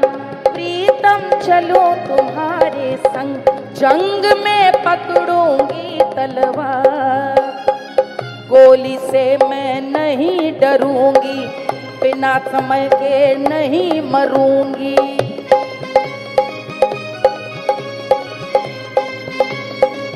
हाँ, गोली से ना मैं डरूंगी, बिना काल के नहीं मरूंगी। गोली खाने को तैयार ए प्रीतम, गोली खाने को तैयार, गोली खाने को तैयार प्रीतम, गोली खाने को तैयार प्रीतम। चलूं तुम्हारे संग, जंग में पकड़ूंगी तलवार, प्रीतम चलूं तुम्हारे संग, जंग में पकड़ूंगी तलवार। ए प्रीतम चलो तुम्हारे संग, जंग में पकड़ूंगी तलवार। ए प्रीतम चलो तुम्हारे संग, जंग में पकड़ूंगी तलवार। Imagine, these were our mothers, Matri Shakti of Bharatvarsh. And these songs are not merely the songs. These songs are the soul of freedom movement. These songs were the inspirations. These songs motivated people to go out and fight and join the battle against Britishers. As I said, if our leaders and the revolutionaries gave hope, these songs gave hope. There is a ghazal that I found. Bapu, incidentally, there is a very, I'll hum one line. He started the Champaran movement. It really had a great impact on Uttar Pradesh, Bihar, and the entire country. In Bihar, you find so many songs where Gandhi is a hero, and he did have an impact on common man. So there's a popular Sohar line which is sung like this. इकट्ठे रहले गांधी बाबा, भारत माई के ललना, सत्याग्रह के भराला हुंकार रे चंपारण में, सत्याग्रह के भराला हुंकार रे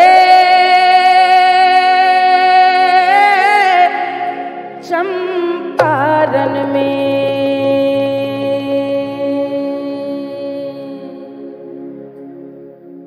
And in United Province, it was Pratapgarh and Hardoi for the first time where Gandhi asked people to come out with their foreign goods.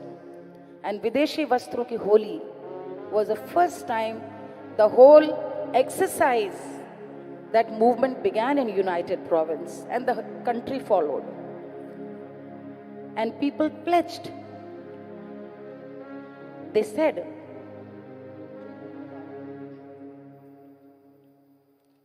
I will keep translating for your benefit.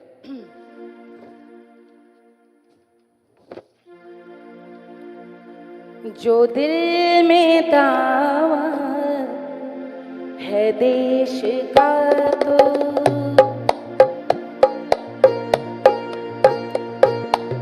जो दिल में दावा है देश का तो, कभी न गैरों का माल लेंगे। जो दिल में दावा है देश का तो, कभी न गैरों का माल लेंगे। जो दिल में दावा है देश का तो, कभी न गैरों का माल लेंगे। मजे में मोतिया पहन के माला, स्वदेश का हम जपा करेंगे। मजे में मोतिया पहन के माला, स्वदेश का हम जपा करेंगे। जो दिल में दावा है देश का।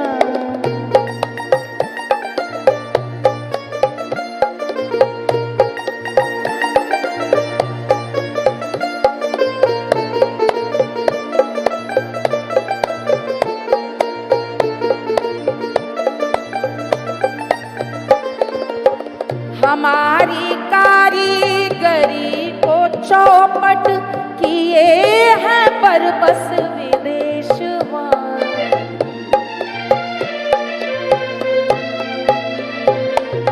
हमारी कारीगरी को चौपट किए हैं पर बस विदेश वाले। गुलाम हमको बनाए उनको, गले में खंजर उतार देंगे। गुलाम हमको बनाए उनको, गले में खंजर को रख मरेंगे। कभी न गैरों का माल लेंगे, स्वदेश का हम जपा करेंगे। स्वदेश का हम जपा करेंगे। जो दिल में तावर है देश का।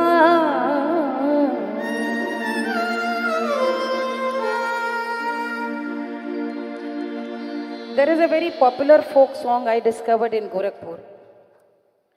It was a common belief that the Britishers are looting the country, and since the train invention was a new invention, they believed they are carrying all goods via train to London, all the way to London. पैसा के लोभी फिरंगिया धुआं में गाड़ी उड़ाए लिए जाए। पैसा के लोभी फिरंगिया अरे धुआं में गाड़ी उड़ाए लिए जाए। धुआं में गाड़ी उड़ाए लिए जाए।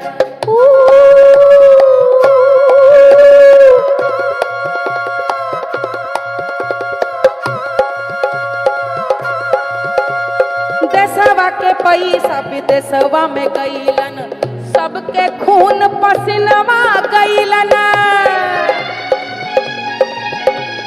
देशवा के पैसा विदेशवा गईलन, सबके खून पसीनवा बहिलन। चेतो रे चेतो फिरंगिया अरे भागो रे भागो फिरंगिया। इधर राज हमार पुरखन के, इधर राज हमार पुरखन के। पैसा के लोभी फिरंगिया अरे धुआं में गाड़ी उड़ाए लिए जाए। पैसा के लोभी फिरंगिया धुआं में गाड़ी उड़ाए लिए जाए। धुआं में गाड़ी उड़ाए लिए जाए।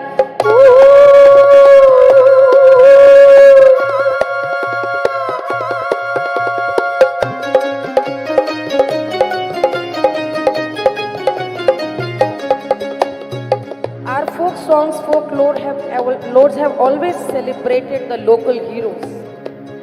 If you have to really find or discover leaders who were not written about, you should always go to the folklore for reference. जैसन वीर कुंवर सिंह रहलन, वैसन वीर सुभाष रहलन। Veer Kunwar Singh Ji was a celebrated warrior from Bihar. Recently we had a great function ceremony. He was celebrated in Bihar by the respected Home Minister recently. जैसन वीर कुंवर सिंह रहिलन, वैसन वीर सुभाष कहलन। चेतो रे चेतो फिरंगिया अरे भागो रे भागो फिरंगिया। इत राज हमार पुरखन के, इत राज हमार पुरखन के। पुरखन समझ गए?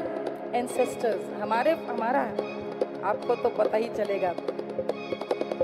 पैसा के लोभी फिरंगिया और धुआं में गाड़ी उड़ाए लिए जाए। पैसा के लोभी फिरंगिया धुआं में गाड़ी उड़ाए लिए जाए। धुआं में गाड़ी उड़ाए, धुआं में गाड़ी उड़ाए लिए जाए। धुआं में गाड़ी उड़ाए।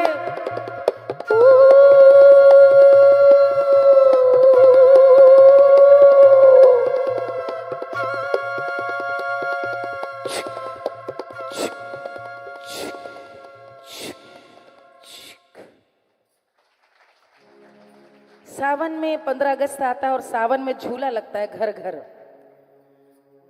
एक बहुत मार्मिक गीत सुना रही हूँ, कजरी है। कजरी इस समय गाई जाती है, you are well aware with Kajri. एक झूला तो वो झूला है जिसमें हम झूलते हैं और श्रृंगार मनाते हैं, सौभाग्य मनाते हैं और त्योहार मनाते हैं। जिस तरह से क्रांतिकारियों को ब्रिटिश मार रहे थे, जान से खत्म कर रहे थे और सार्वजनिक फांसी भी दे रहे थे, मैं तो बहुत प्रसन्न होती हूँ इस बात से कि इस समय आज़ादी की वो घटनाओं की भी चर्चा हो रही जिसकी कभी नहीं हुई। मेरे पिताजी का ननिहाल फतेहपुर है और जब हम लोग वहाँ से गुजरते हैं तो वहाँ एक पेड़ है इमली का, जिसे 52 वीर कहा जाता है। 52 क्रांतिकारियों, 52 एक साथ they were hanged. And we used to look at the tree. We could see 52 people hanging because it has remained here on my memory forever. I'm so happy this is being discussed. My sasural is in Kanpur, in Bithur. And Gangaram Mehtar was a famous warrior. He was chief of Nanaji. Nanaji was adopted by Bajirao Peshwa, you know. And since he was from Mehtar caste, his name was Gangubai Mehtar. He was a Pahalwan, a wrestler. So he had a great fleet of his students, disciples were all Pahalwan, wrestlers. Nanaji, when cornered with the Britishers, gave him the charge to fight. And he, along with his 300 disciples, killed 350 Britishers. I am so happy that today I read an article about Gangadhar Mehtar. No mention in history books. I'm so thankful to Prime Minister for initiating this. This is a beautiful, I think new generation deserves to know, and their family deserves this recognition. I'm just overwhelmed by the sacrifices made. So this is a kajari where metaphorically, in fact, they have referred to the hanging as jhula. The way they were hanged. Kitne veer jhule, कितने वीर झूले भारत में, झूलनवा झूलाइस बेईमान झूलना। कितने वीर झूले भारत में, झूलनवा झूलाइस बेईमान झूलना। कितने वीर झूले भारत में, झूलनवा झूलाइस बेईमान झूलना।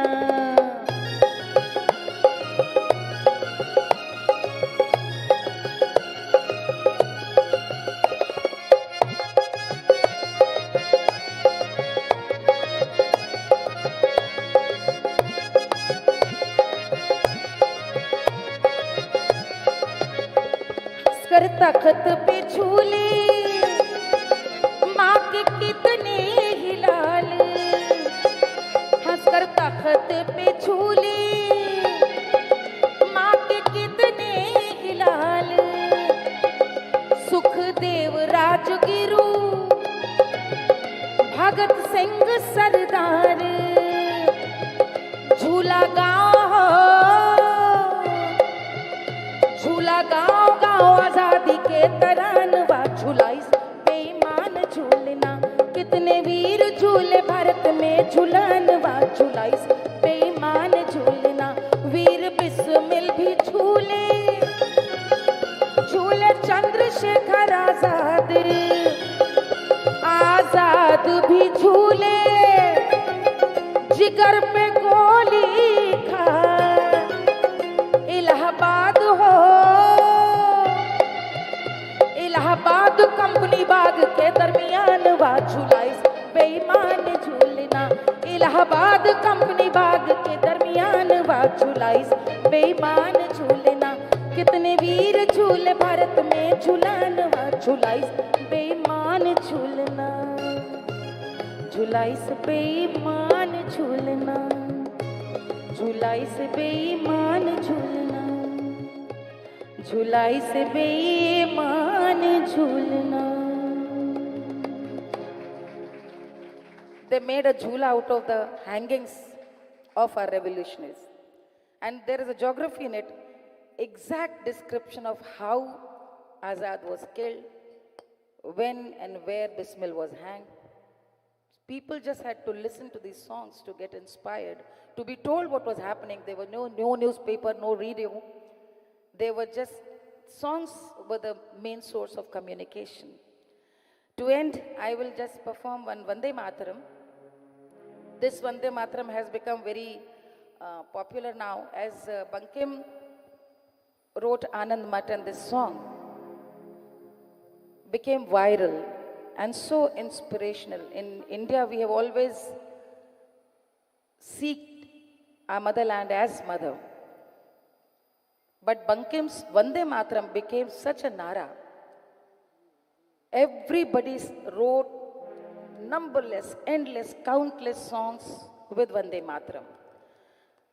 The power of Vande Mataram was such that Britishers banned all such songs. This particular song that I am going to present was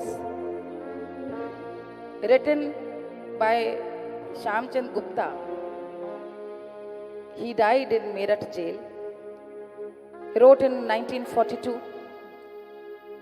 The song was discovered much late. It has beautiful, beautiful lyrics. All the other songs that I sang for you, they were traditional compositions. This is one composition that I have composed on my own. Vande Mataram, Vande Mataram, Vande Mataram, Vande Mataram, Vande Mataram, Vande Mataram, Vande Mataram, Vande Mataram, Vande Mataram, Vande Mataram. शुद्ध सुंदर अति मनोहर मंत्र वंदे मातरम, मंत्र वंदे मातरम, यह मंत्र वंदे।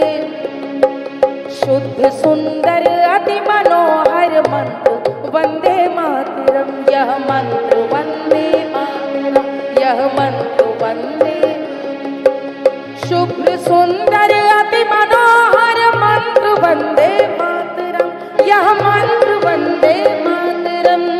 शुद्ध सुंदर अति मनोहर मंत्र वंदे मातरम, यह मंत्र वंदे मातरम। विश्व विजयी शत्रु विजयी मंत्र वंदे मातरम, वंदे मातरम, वंदे मातरम, वंदे मातरम, वंदे मातरम।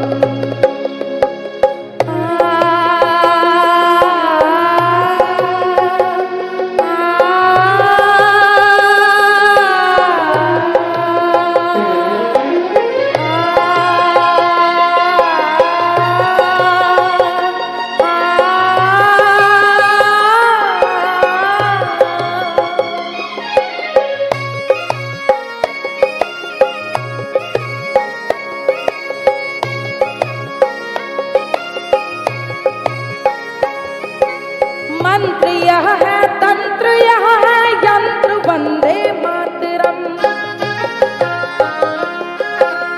मंत्र यह है, तंत्र यह है, यंत्र वंदे मातरम, यह यंत्र वंदे मातरम। ओजमय बल कांतिमय सुख शांति वंदे मातरम, सुख शांति वंदे मातरम।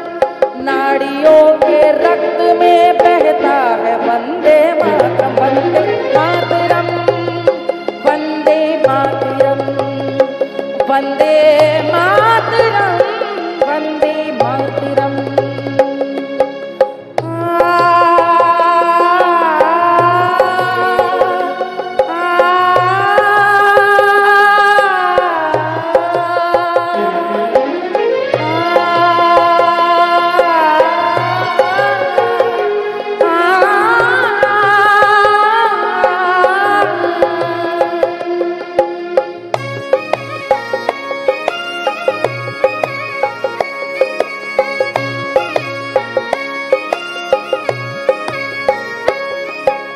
जेल में हो तो जपो यह मंत्र वंदे मातरम।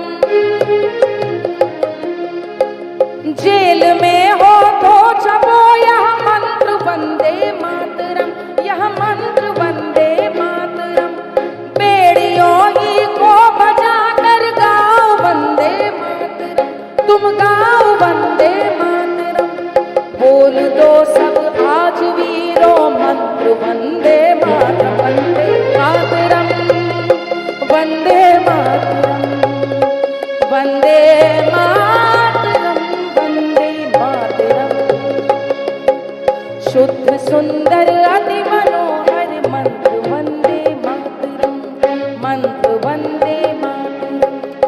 शुद्ध सुंदर अति मनोहर मंत्र वंदे मातरम, यह मंत्र वंदे मातरम, विश्व विजयी शत्रु विजयी मंत्र वंदे मातरम, वंदे मातरम, वंदे मातरम, वंदे मातरम, वंदे मातरम, वंदे मातरम, वंदे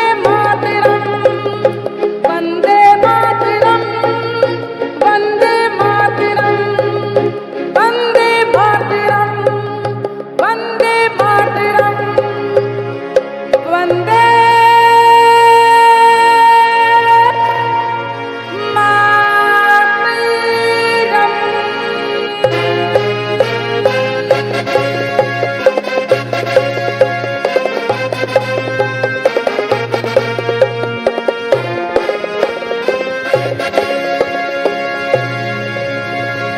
भारत माता की, भारत माता की, भारत माता की, वंदे वंदे।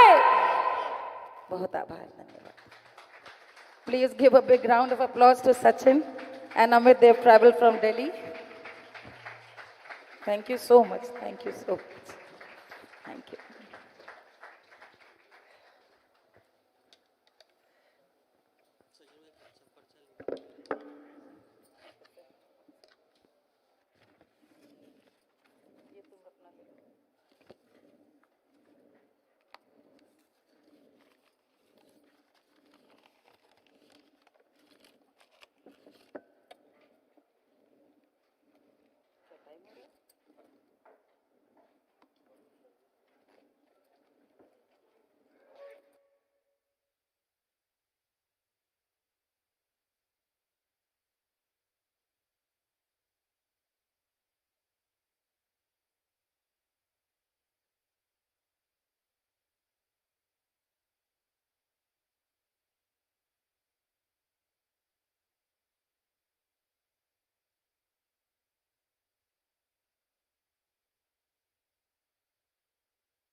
All guests of PLF kindly come downstairs and you will be guided to a vehicle which will take you for dinner.